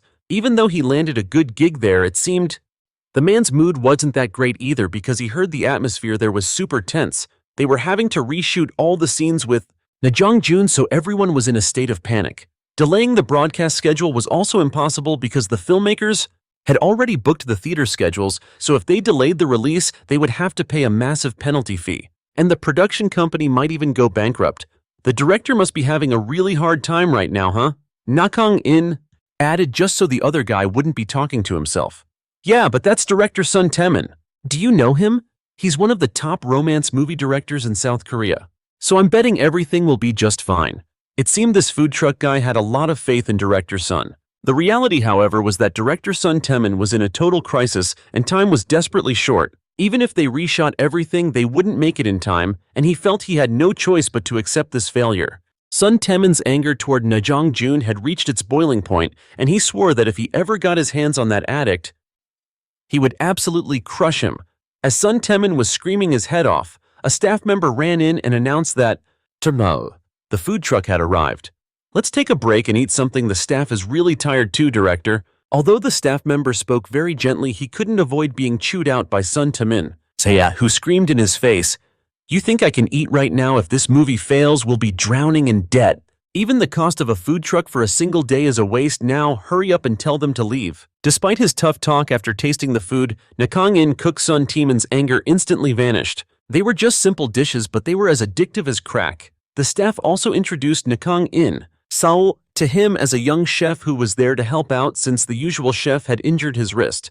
Thanks to his food, Sun Tae-min's mood finally improved a little. The mountain scenery was beautiful and there was delicious food. It was just perfect. Let's try to stay positive. Director Sun was lucky that none of the other actors were causing any trouble. The assistant director sitting across from him kept trying to console him, but just as he finished speaking, someone shouted, "7 takes director, there's been an accident. A stuntman dislocated his ankle while filming. Even though he's just a stunt double, he appears in quite a few important scenes." The moment Sun Tae-min heard this, his face fell instantly. He and his assistant rushed over and the actor's ankle was already bright red. It was clear he couldn't continue filming anymore. Everyone frantically called for an ambulance, but it was unclear if the vehicle could even reach this mountainous area. Oh my God! Does anyone here know first aid? The set quickly descended into chaos. Even Nakang In and that chef who were cooking quite a distance away caught wind of the commotion. Good grief, this film crew is seriously cursed. The other guy clicked his tongue, then suddenly remembered something. "Mr. Kang, can you handle a situation like this? Last time your massage made my hand feel better so quickly." Zion Jin also said that they just need to immobilize the actor's ankle with on-site first aid techniques and he'll be fine. This will help relieve the pain instantly and aid in his recovery. Nakang In hated having everything fall into his lap like this, but he couldn't just stand by and watch someone suffer. After kneeling down to examine the injury, Nakang In turned to a beautiful woman standing nearby. "Hey staff, can you bring me a roll of bandages?" The woman seemed flustered at being called staff. But even director Sun Temin was getting impatient, so she could only sprint to the first aid kit and grab a roll of bandages for Nakang In as requested. The reason this woman was so annoyed was because she was Shin Eun-ha, a bona fide actress. Although Shin Eun-ha was only playing a supporting role in this movie, being called a staff member still infuriated her. The stuntman had a severe ankle sprain, but luckily Zion Jin was still able to control it. With the system's assistance, Nakang In quickly completed the first aid. The actor's condition also improved. He was in a lot of pain earlier, but after his ankle was stabilized, he felt much better and was no longer groaning. He can probably walk now, but filming is still impossible. Nakang In warned in a serious tone, just like a real doctor. Nakang In's words were spoken gently, but they made Sun Temin want to faint. Where were they supposed to find a suitable stunt double now? In the middle of this desolate mountain range, not to mention, if they did find someone, they'd still have to rehearse, which would take so much time. If we miss the release date, we'll all be ruined. Sun Temin said, trembling. The actor Kim Yoo-chan. We'll all be ruined. Sun Temin said, trembling. The actor Kim Yoo-chan, the actor playing the lead role in this film, had offered to do his own action scenes without a stunt double. But Sun Temin was dead set against it. Kim Yoo-chan was too clumsy, and if he also sprained his ankle or gets injured or something, this movie will be completely dead in the water. They started considering the last resort of just randomly finding a replacement on the crew to be a stunt double, then covering their face with a mask and sunglasses. Initially, Nakang In had no intention of getting involved in this mess until he heard Sun Temin on his knees praying, "Oh Lord, even if I have to pay double the salary, no, even triple the pay, I just pray you can send us an actor for the action stunt right now." And who is Nakang In, you ask? He's a total slave to money. Faced with such an attractive pay offer, how could he possibly refuse? Director, the one sent from heaven is me. All eyes simultaneously turned towards Nakang. In making him a little flustered, I was just kidding, but I think I can actually do it.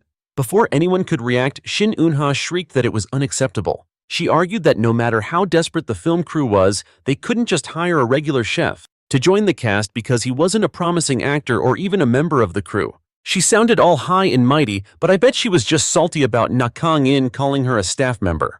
Director Sun completely ignored all of Shin Eun-ha's objections because just then, he took a closer look and realized that Nakang In's physique was a dead ringer for Kim Yoo-chan's. Sun Temin felt like he'd struck gold, rushing over to grab Nakang In by the shoulders. "Do you know how to fight at all?" "I do." Nakang In answered honestly. "We're really out of time. Can you please help us?" Sun Temin clasped his hands together, earnestly pleading with Nakang In.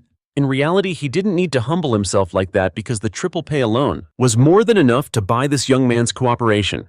After he agreed, they quickly got him into costume and makeup and led him to the scene that was currently on hold. In this scene, the male lead Kim Yoo-chan had to defeat a bunch of bad guys and rescue the supporting actress Shin Eun-ha. The original villain actor in this scene was the drug addict Na Jon. That's why they had to rush to reshoot everything, and because of the hurry, Sun Temin just tossed Nakang in a script so he could look it over and practice with the other actors in the scene. To be honest, after reading the script, Nakang In was a bit concerned because all the action in the scene, including all the fighting moves, was clearly written out. He was worried that with all the actions pre-planned, it would make the scene look unnatural. The other actors didn't disagree with Nakang In's opinion, but their hands were tied, because this was the simplest way to do it, and besides, they had already rehearsed according to the script many times, so they couldn't change the choreography now. It wasn't just Nakang In who felt something was off with the scene.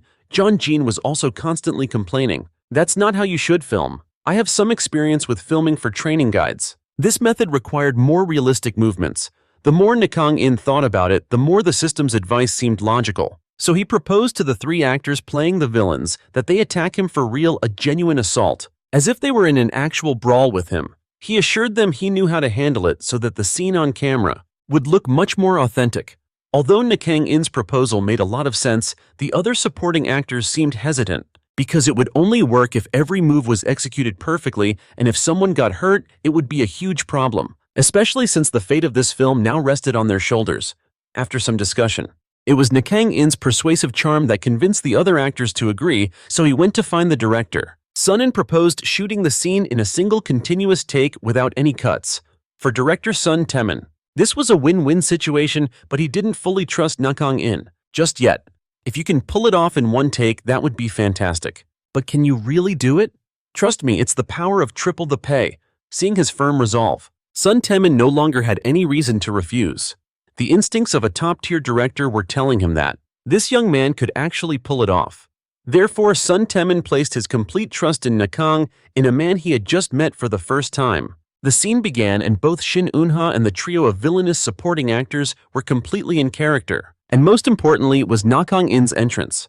Being a real special agent, he could execute acrobatic moves, leaping spectacularly from the second floor down to the first. Everyone who witnessed it was utterly astonished, because Nakang In's performance skills far surpassed even those of professional action stuntmen.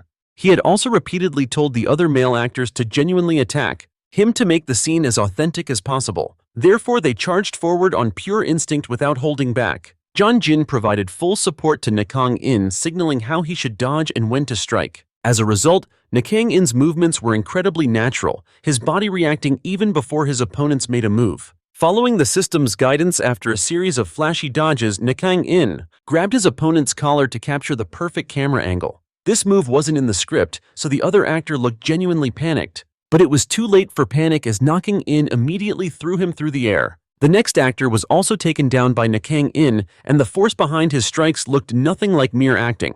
Of the three villain actors, only one remained standing, his forehead drenched in a cold sweat. He kept wondering why the director hadn't yelled cut yet, but regardless, he was in too deep to back out now. Besides, Nakang In had told them to fight for real, so he threw caution to the wind and lunged forward with a punch. The final outcome was predictable. A supporting actor, no matter how physically fit, is no match for a special agent who also has AI support. He even looked more pitiful than the two actors with him because they were only hit with regular punches and kicks, while he was taken down by Nakang In with a final blow from a large wooden plank. Everyone present at that moment, including director Sun, had only one thought: we've run into a madman.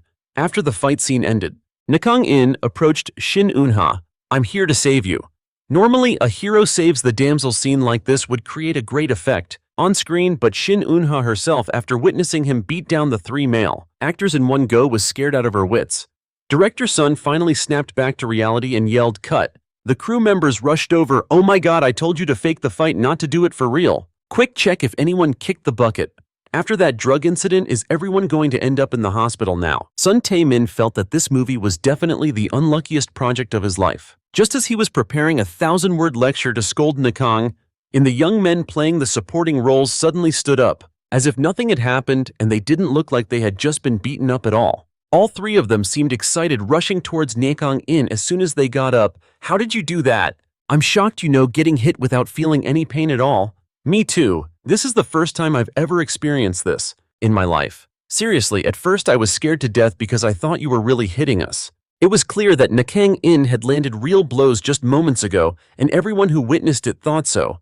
But now, the three actors who took the hits were saying he didn't actually hit them, and they even said they were perfectly fine. Although he didn't know how Nakang In managed to do it, the assistant director still didn't want to let it go. He still wanted to give him a piece of his mind for going off script, as this film crew had already had enough bad luck. Watching Nakang In grab the villains by their arms and legs and toss them around so easily, he was just afraid they would break a bone and end up in the hospital again.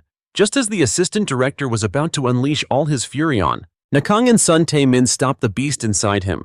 Even though he didn't know what method this Nakang In fellow had used, let's just call it a special technique.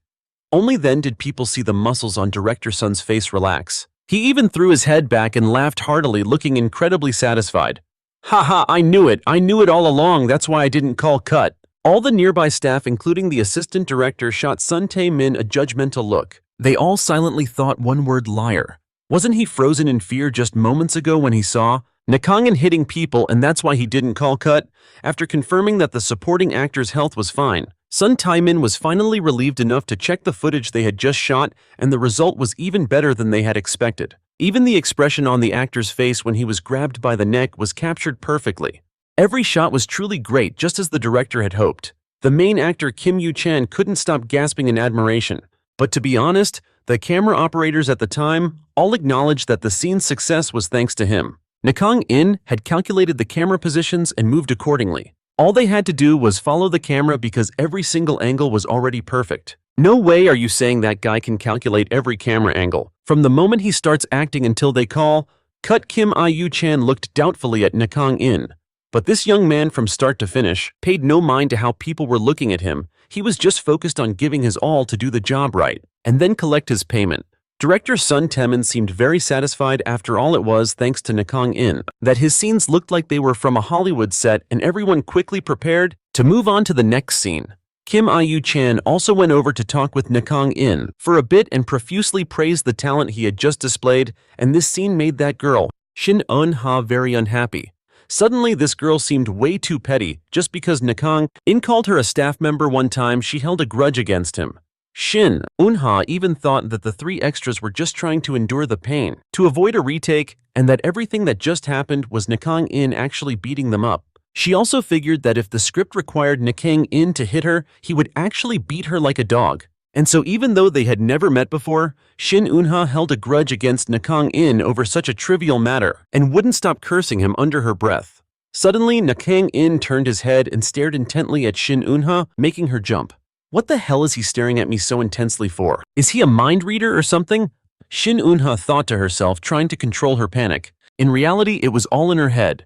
Nakang In wasn't looking at her but at the area behind her, because Zion Jin had detected a strange noise coming from the film set. After observing for a moment, the system identified the source of the noise as the ceiling structure installed right above Shin Eun-ha, and in just a few moments, these structures would break and debris would fall directly onto the actors. Zion Jin's countdown showed only 5 seconds left before the ceiling collapsed.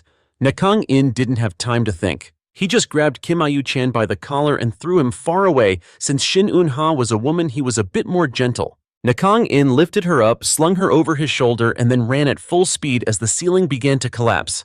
Nakang In held an iron rod in his hand while carrying Shin Eun-ha. He used that rod to bat away the falling pieces of the ceiling.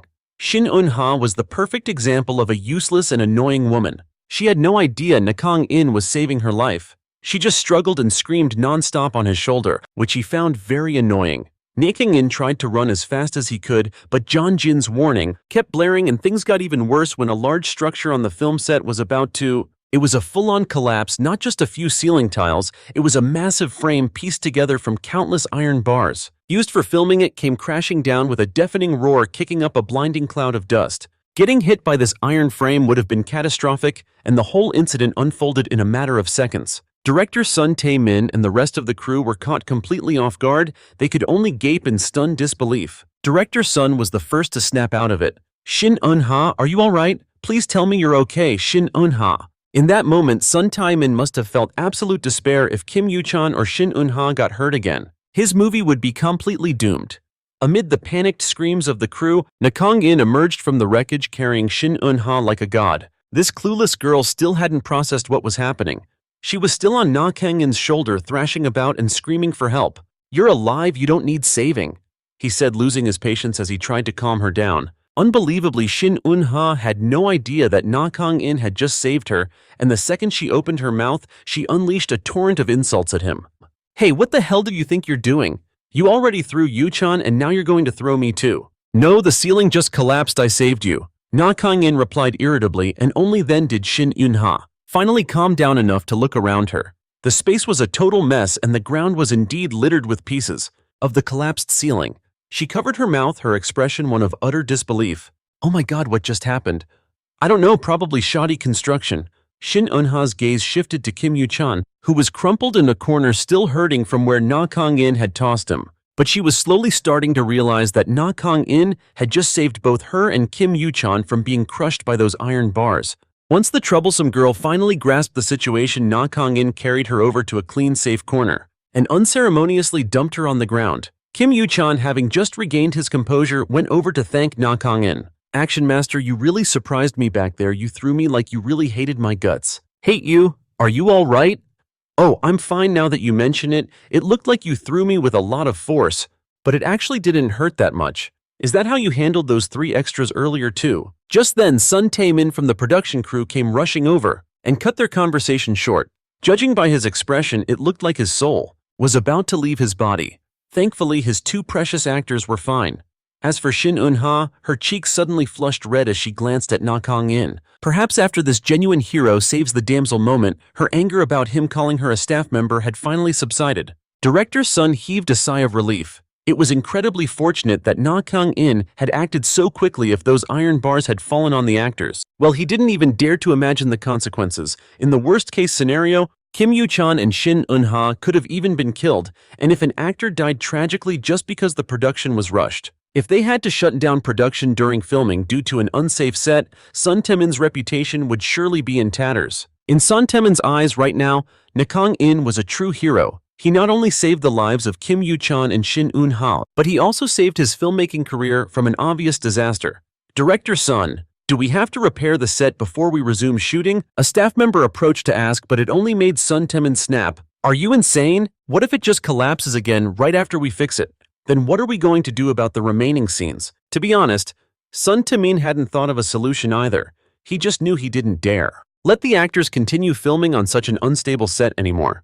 Just then, another crew member from the production team rushed over. It turned out that when the accident occurred, the cameras on set were still rolling. The camera operator had been rolling to capture some behind-the-scenes footage and had inadvertently recorded the entire incident. Just now, after watching the newly captured footage, Sun Tae-min was left speechless in sheer amazement. The scene where Nakang In held Shin Eun-ha with one arm, while batting away those steel bars with his other hand, was absolutely perfect. And because it was a real accident, Shin Eun-ha's expression was completely authentic. This shot was no less impressive than a Hollywood action film, and they had captured it by pure chance without any prior discussion. Sun Tae-min was dead set on keeping this footage, believing it would definitely go viral. But the assistant director argued that it wasn't feasible because it was an accident, and it wasn't in the original script.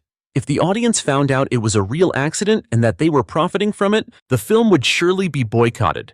Even so, it seemed Sun Tae-min was very reluctant to give up this iconic shot. So he still wanted to keep it, but no one was injured. We can use this for marketing. If any real issues come up, we can just have the company lawyers deal with it. Do we really need to go that far? Of course, why would we throw away such a great piece of footage? Huh, son? Tae-min was still incredibly insistent. Seeing how stubborn he was, the assistant director raised another issue. What if Nakang In, the person who performed the stunt, doesn't give them permission to use it? This was indeed a difficult problem. Therefore, Sun Tae-min rushed over to Nakang In before he had a chance to leave the film set. Even though it was awkward to ask for the sake of the movie's success and profit, Sun Tae-min had to shamelessly request his permission to use the footage that was accidentally captured. He also promised to include his name in the credits, which was an issue Nakang In had to think about carefully, because Jeon Ji-in did not encourage an agent like him to expose his face to the public, as it could interfere with Nakang In's future missions. However, he was wearing a mask during the scene, so it wasn't a huge problem. On the other side, Sun Tae-min also promised that he would compensate him with an extra sum for the incident. Ever since opening his eyes in this world, Nakang In was fated to become a slave to money. Therefore, after hearing about the compensation, he quickly agreed. As for Shin Eun-ha, she seemed completely dazed after the incident. Her manager asked several times if she was okay, but Shin Eun-ha kept insisting she was fine, though her eyes couldn't stop secretly glancing at Nakang In's back. After a moment of internal debate, Shin Eun-ha decided to approach him and ask him, "Are you okay? The back of your shirt is torn." "Oh, it's nothing. Just a ripped shirt," Nakang In replied dismissively. And he truly was fine. If Shin Eun-ha hadn't pointed it out, he wouldn't have even noticed his shirt was torn.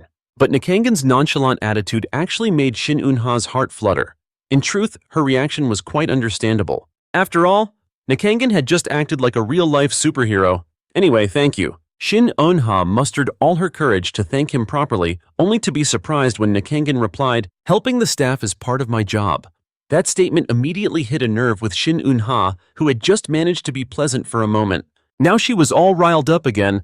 "I'm not staff, I'm an actress, whatever, just kidding." Nakang In couldn't be bothered with her. Since his work there was done, he asked Sun Tae-min for permission to return to the food truck. Watching Nakang In's retreating figure, director Sun couldn't stop praising him. The food he cooks is delicious too. He looks so young but is incredibly multi-talented. While they were all chatting, Shin Eun-ha casually tried to ask where Nakang In usually sells his food. The assistant director had heard through the grapevine that he works part-time at a PC Bang. Hearing this, Sun Tae-min found it absurd. Why would someone as talented as Nakang In have to work at a PC Bang? In that very moment, Sun Tae-min made a snap decision. "I have to ask him to come here and help out, both tomorrow and this day after. With Kang In's help, this will be the greatest action movie ever made." Eun-ha, you can look forward to the year-end awards. Seeing his excitement, Shin Eun-ha enthusiastically clapped along, but it seemed Sun Tae-min had forgotten that the movie he was filming was a romantic comedy, a rom-com, not an action film. In reality, of course, Sun Tae-min hadn't forgotten. The original script was a romantic comedy, but now that he had Nakang In, he felt like he'd struck gold. Director Sun figured that if they cut all the scenes with that junkie and replaced them with action scenes with Nakang In as the stunt double, the effect would surely be amazing and all their current problems would be solved. But changing a film's genre in such a short amount of time was not easy at all. The assistant director was against it because they would have to hire another director who specializes in action films. However, Sun Tae-min had already thought of this. Why should we waste our efforts to hire someone new when we already have one right here? The person he was targeting was none other than Nakang In himself, because just a moment ago, Sun Tae-min saw with his own eyes how he professionally calculated all the movements and knew how to find the best camera angles for the most stunning shots. Right now, the two things the film crew lacked the most were time and Nakang In. In is the shining gem who can help them solve this problem. Everyone on the film set today had to acknowledge his talent, but to hire Nakang In as an action director, they seemed a bit hesitant.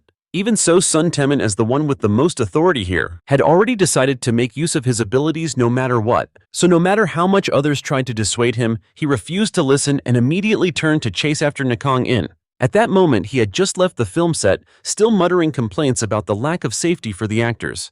Meanwhile, Zion Jin also discovered something suspicious after analyzing the image data. The system believed the collapse of that iron frame was likely pre-arranged. If Nakang In hadn't been there today, then the one who would have been most severely injured was Shin Eun-ha, as all the iron bars fell towards her. And Shin Eun-ha's position at that time was something anyone could figure out just by looking at the script. Nakang In nodded. This meant someone was targeting the actress, or perhaps even wanted to bury the entire movie. Zion Jin was about to say something more when Director Sun caught up, wanting to speak privately with Nakang In. And before even waiting for his agreement, Sun Tae-min grabbed his hand with tears in his eyes. "Please save my movie." Afterward, delivering a speech that felt about 1,000 words long, Director Sun Tae-min explained the film's current dire situation, all to stir Nakang In's compassion and get him to agree to help, but he wasn't very impressed. Meanwhile, Zion Jin was still analyzing the data surrounding the recent incident, but with the limited information gathered, they couldn't yet predict who the culprit behind it was, or what their motive was.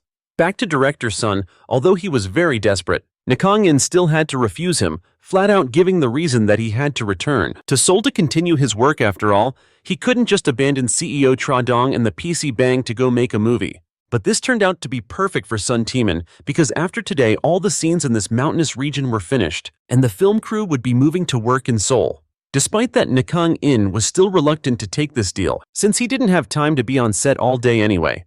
Even so, Sun Tae-min was very persistent in persuading him. "Don't worry, you only need to come during the main filming time like you just did, and it won't take much time, we can get it in one take." Zion Jin advised Nakang In to refuse this business deal and focus on their main mission at their temporary base, the PC Bang. But just then, Sun Tae-min brought up the matter of payment, so Zion Jin did a complete 180. "However, if there's a large fee involved, I think you should accept it." In the end, neither Nakang In nor the system could resist the allure of money, so he told Director Sun to send him the schedule, getting Nakang In's nod of approval. Sun Tae-min was so happy he jumped for joy. He promised to stay up all night to finish the revisions. The script would be sent to him afterward. The negotiation between the two parties concluded on a positive note just like that.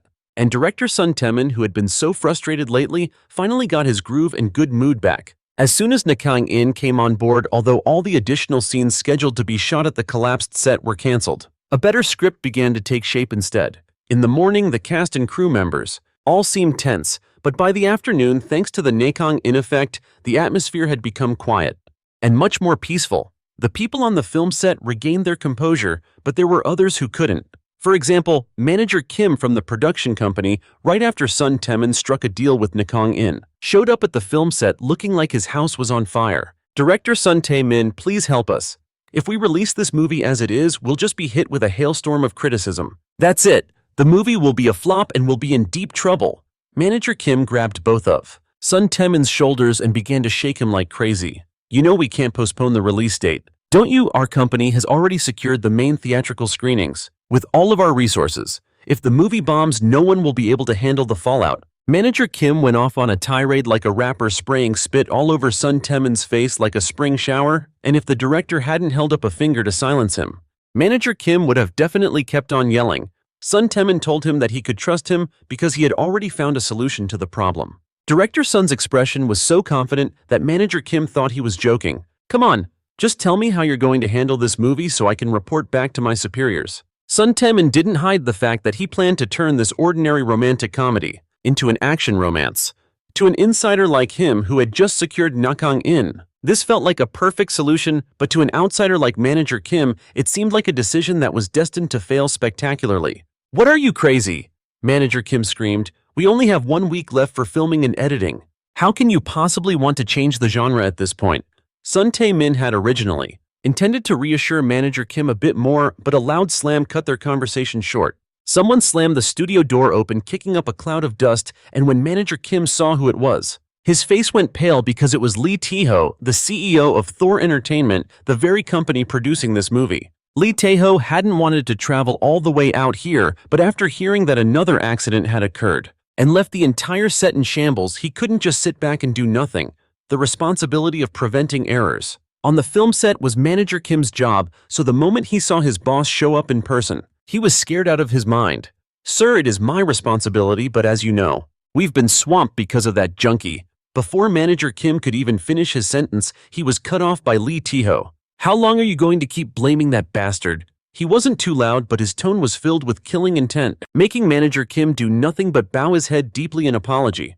Just when the tension was at its peak, Lee Tae-ho's stress-relieving vitamin appeared his daughter, the child actress Lee Min-ji. Daddy, are you angry? I heard you yelling from outside, so I followed you in here. The moment he saw his daughter, Lee Tae-ho's facial muscles relaxed and his tone of voice soared. Oh no, Daddy's not angry at all. It's just noisy in this room, so I had to speak a little louder. Oh, I see. Lee Min-ji began to ask around, checking in with everyone on the film set, from director Sun to Shin Eun-ha. Because his daughter was present, Lee Tae-ho didn't dare to show that terrifying face of his anymore, but regarding the issue of completing all the filming and editing of the movie within 1 week, he still wanted a clear answer from Sun Tae-min. As for director Sun, after recruiting Nakang In, he was very confident that he would stay on schedule, or even do better than the original version. He also told director Lee the story of how he accidentally met Nakang In, explaining that he was a martial arts genius capable of shooting Hollywood-level action scenes in a single take. Is that so? I've never heard the name Nakang In before. If director Sun is praising him so highly, he must have an impressive background. Is he from overseas? Where is he now? Sun Tae-min broke out in a sweat, nervously pointing towards the food truck. He was afraid that Lee Tae-ho would fly into a rage again upon learning that the actor he had just recruited wasn't a foreign star, but just a chef. But when Lee Tae-ho followed his pointed finger and saw Nakang In skillfully tossing fried rice, he was stunned for a few seconds. You mean that guy tossing rice is the martial arts actor Nakang In? That's right. Sun Tae-min nodded vigorously. Lee Tae-ho Lee Tae-ho found it hard to understand why a martial arts actor would be cooking and looking so skillful at it, no less. When director Sun explained that Nakang In was actually a chef, director Lee's expression darkened once again. You let a food truck server be a martial arts actor, and even made an exception for him to participate in the main actor Kim Yoo-chan's action scenes. Yes, that's right, his build is quite similar to Kim Yoo. Are you kidding me? Sun Tae-min's words were cut off by Lee Tae-ho's furious shout. He thought that in this dire situation, director Sun had brought in an amateur to be an actor just to save money, and his anger flared up uncontrollably. Without giving Sun Tae-min a chance to explain, Lee Tae-ho demanded that manager Kim submit all the production and filming cost receipts to him, not a single penny missing. Then he stormed off, leaving a bewildered Sun Tae-min behind. Meanwhile, the director's adorable daughter Lee Min-ji was now captivated by Nakang In's food truck, seemingly unable to resist the corn, his buttered popcorn. Even so, Lee Min-ji didn't dare to eat much because she was afraid of gaining weight. After all, she had a role in the film this time. It was also getting late, so Nakang In started packing up the food truck to head back to the city. Lee Min-ji seemed to really love his popcorn, so she asked for his phone number for future contact. Meanwhile, the assistant director was relentlessly pleading with the girl's father, Lee Tae-ho, to just take a look at the footage. After all, Sun Tae-min had always been such a perfectionist that he was rarely satisfied with the results, so there was no way he would just randomly cast an amateur in his movie. By now, Lee Tae-ho had calmed down a bit, and the assistant director's words were starting to sink in. Therefore, he decided to go back and watch the clip they had just filmed. As a result, director Lee's jaw dropped in astonishment. Wait a minute, when did you add the effects and how did you edit it to get shots like these? It seemed Lee Tae-ho was completely captivated by the scenes. And when Sun Tae-min explained that all of those scenes were raw unedited video and that Nakang In was the one who calculated the camera angles and followed its movements perfectly, he was even more shocked. Is that really something a guy from a food truck can do? So you're telling me that guy is so skilled he can film scenes that require no editing and no retakes? 100%, Sun Tae-min confirmed proudly. He had truly thought this movie was going to be a disaster, until Nakang In showed up and saved the whole crew during the crisis. It took Lee Tae-ho a few minutes to process the entire situation, but in the end he had to acknowledge Nakang In's talent and apologize to Sun Tae-min for losing his temper earlier. Director Sun didn't hold a grudge. It was good that Lee Tae-ho finally understood. In fact, Director Lee even went to the food truck personally to thank Nakang In. At first he thought the man was just another crew member, so he handed Lee Tae-ho a cup of freshly made buttered popcorn. "No, I didn't come here for the food," Lee Tae-ho replied, flustered but still accepted the cup of popcorn. "I am director Lee Tae-ho from the company investing in this film. It seems you saved the whole movie, so I came here to thank you. I was just doing my job," Nakang In replied humbly, unable to tell the man that he had mostly agreed to do it for the money. After expressing his gratitude, Lee Tae-ho stared at the cup of popcorn in his hand for a long time. He had plenty of snacks like this at his company, but wasn't a big fan of them. However, this was something Nakang In had made himself, and now he was the savior of the entire film crew. So Lee Tae-ho still reluctantly tried a piece to be polite. But the moment that first kernel touched his tongue, Lee Tae-ho's taste buds exploded. This was the first time he had ever tasted a snack with such an extraordinary flavor. It was so delicious it brought tears to his eyes. "My daughter would definitely love something like this," he thought, referring to young Minji. "She already came by and tried some." "Is that so?" Lee Tae-ho seemed very excited after hearing that. He shouted at the top of his lungs for his daughter to come enjoy this amazing popcorn with him, but Lee Minji didn't answer at all. Director Lee just assumed she was busy playing and had wandered off somewhere, but Nakang In quickly sensed that something was wrong. He had Zion Jin run a scan and search the area, but they couldn't find any trace of the girl nearby. Growing anxious, Nakang In left his food truck and started searching the area. But based on the recorded footage, the system was certain she wasn't nearby. Just then, Nakang's phone rang. It was a call from Lee Minji. He breathed a sigh of relief, but Lee Tae-ho was very puzzled. "Why do you have my daughter's number? She asked for it earlier, so it would be convenient to buy snacks for me in the future." Nakang In quickly answered the phone, but the sounds from the other end of the line made his expression turn incredibly grim. "What's with that expression, Mr. Nakang? In your silence was so long it made Director Lee extremely anxious." But instead of answering his question, Nakang In found a corner to confer with Zion Jin. At first he thought that Lee Minji's phone had been dropped or damaged somewhere, but the system debunked that theory after analyzing the audio. Zion Jin detected the sound of airflow coming from a soft, wrapped object, the sound of plastic being compressed by metal, and the echo of a confined space. Although Zion Jin's description was a bit hard to follow, with the instincts of a professional agent, Nakang In immediately deduced that Lee Minji's recent phone call was made from inside a car. And sure enough, his guess was correct. Lee Minji had been kidnapped. Right now, she was tied up, gagged, and locked in a car with a total of 3 kidnappers. She had just managed to call Nakang In when they weren't looking, but it didn't take long for her to be discovered and have her phone taken away. To avoid detection, the kidnappers didn't even bother to check who Lee Minji had called. Instead, they just started to drive quietly away from the film set. Meanwhile, director Lee Tae-ho was starting to get as tense as Nakang In. Even though Nakang In hadn't said a word, a father's intuition was making him incredibly anxious. Despite the director's persistent questions, Nakang In stayed silent as he focused on analyzing the situation. Zion Jin helped him find Lee Minji's purse along with her half-eaten cup of popcorn. A trail of popcorn led to a gray sedan parked not too far away. After confirming the target, Nakang In took off at top speed. Director Lee scrambled to chase after him but stopped short when he saw his daughter's purse on the ground. His heart felt like it was on fire, and Lee Tae-ho had a terrible premonition. The kidnappers likely never expected a man to suddenly sprint towards them like a maniac. The goon holding Lee Minji in the back urgently ordered the driver to hit the gas, and the car shot forward. This made Zion Jin even more certain that the people in the car were holding Lee Minji, and it prompted Nakang In to quickly find a suitable weapon to deal with them. The suggested weapon was a roadside warning sign, so Nakang In ripped it out with his bare hands, then charged towards the car once again. The kidnappers were already quite a distance ahead, so they weren't worried anymore, instead seeing Nakang In as a complete idiot. Is that guy insane? Does he really think he can catch up to a car on foot like this? What a joke. There's always someone in the world who wants to attempt the impossible, but just to be safe. The bastard still ordered his subordinate to speed up. Lee Minji also realized that Nakang In was chasing after them, so the little girl began to secretly hope she would be rescued. "Boss, that guy's gone." The driver glanced in the rearview mirror and yelled, "He's obviously exhausted. Just forget him and keep driving."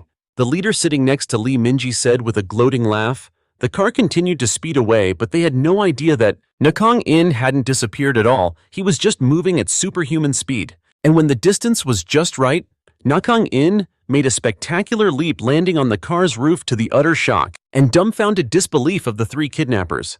How could they not be terrified when this was a feat no normal person could ever accomplish? Nakang In spun the thin signpost in his hands like the Monkey King himself. Twirling it like the legendary staff, he then plunged it through the car's roof, causing the vehicle to immediately lose control. "Whoa, what the hell? How did that guy get on the roof? Drive faster, the wind will blow him off." The kidnappers screamed in a panic. But with the signpost lodged firmly in the roof, no matter how much the car shook, Nakang In wasn't thrown off.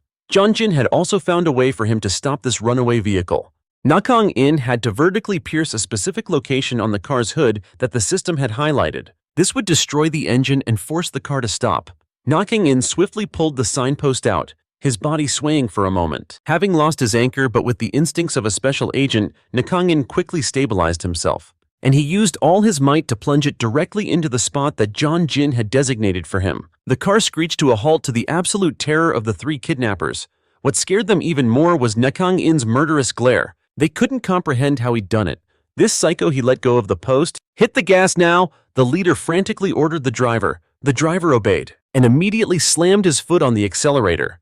Nakang In thought the engine was completely wrecked, but unexpectedly after the guy hit the gas, the car lurched forward again, and the sudden inertia sent Nakang In flying off the roof. Director Lee Tae-ho and the film crew, who had just caught up hoping to get the scoop, coincidentally witnessed Nakang In being thrown off in a scene more intense than any action movie. The vast mountain range then echoed with only the director's piercing scream, "Lee Minji, Mr. Nakang In." Witnessing Nakang In get thrown from the car with their own eyes, the kidnappers were overjoyed. Just a moment ago, the driver had slammed on the emergency brake, a move they were sure Nakang In could never have anticipated. And that toss should have been enough to break all his ribs. But this is Nakang In. We're talking about an AI user. This guy has the main character's plot armor and a combat support AI to boot. Even though that throw was unexpected, Nakang In was still able to adjust his posture and land gracefully. "Whoa, that guy is still in one piece. What the hell, is he even human? Ram him, just run him straight over with the car and let's get out of here." The kidnappers were growing more frantic and the driver obediently followed every command from their leader. But their luck ran out right then and there, because this time, even when he floored the gas pedal, the car wouldn't move forward, because Nakang In had already destroyed the engine.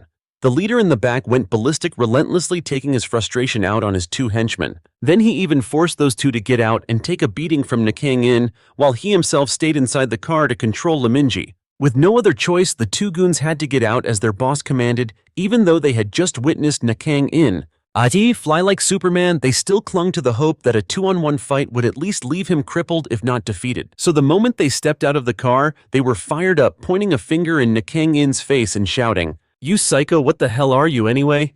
Unexpectedly, Nakang In had a dry sense of humor and he slowly replied, "I'm Batman." But the joke was over.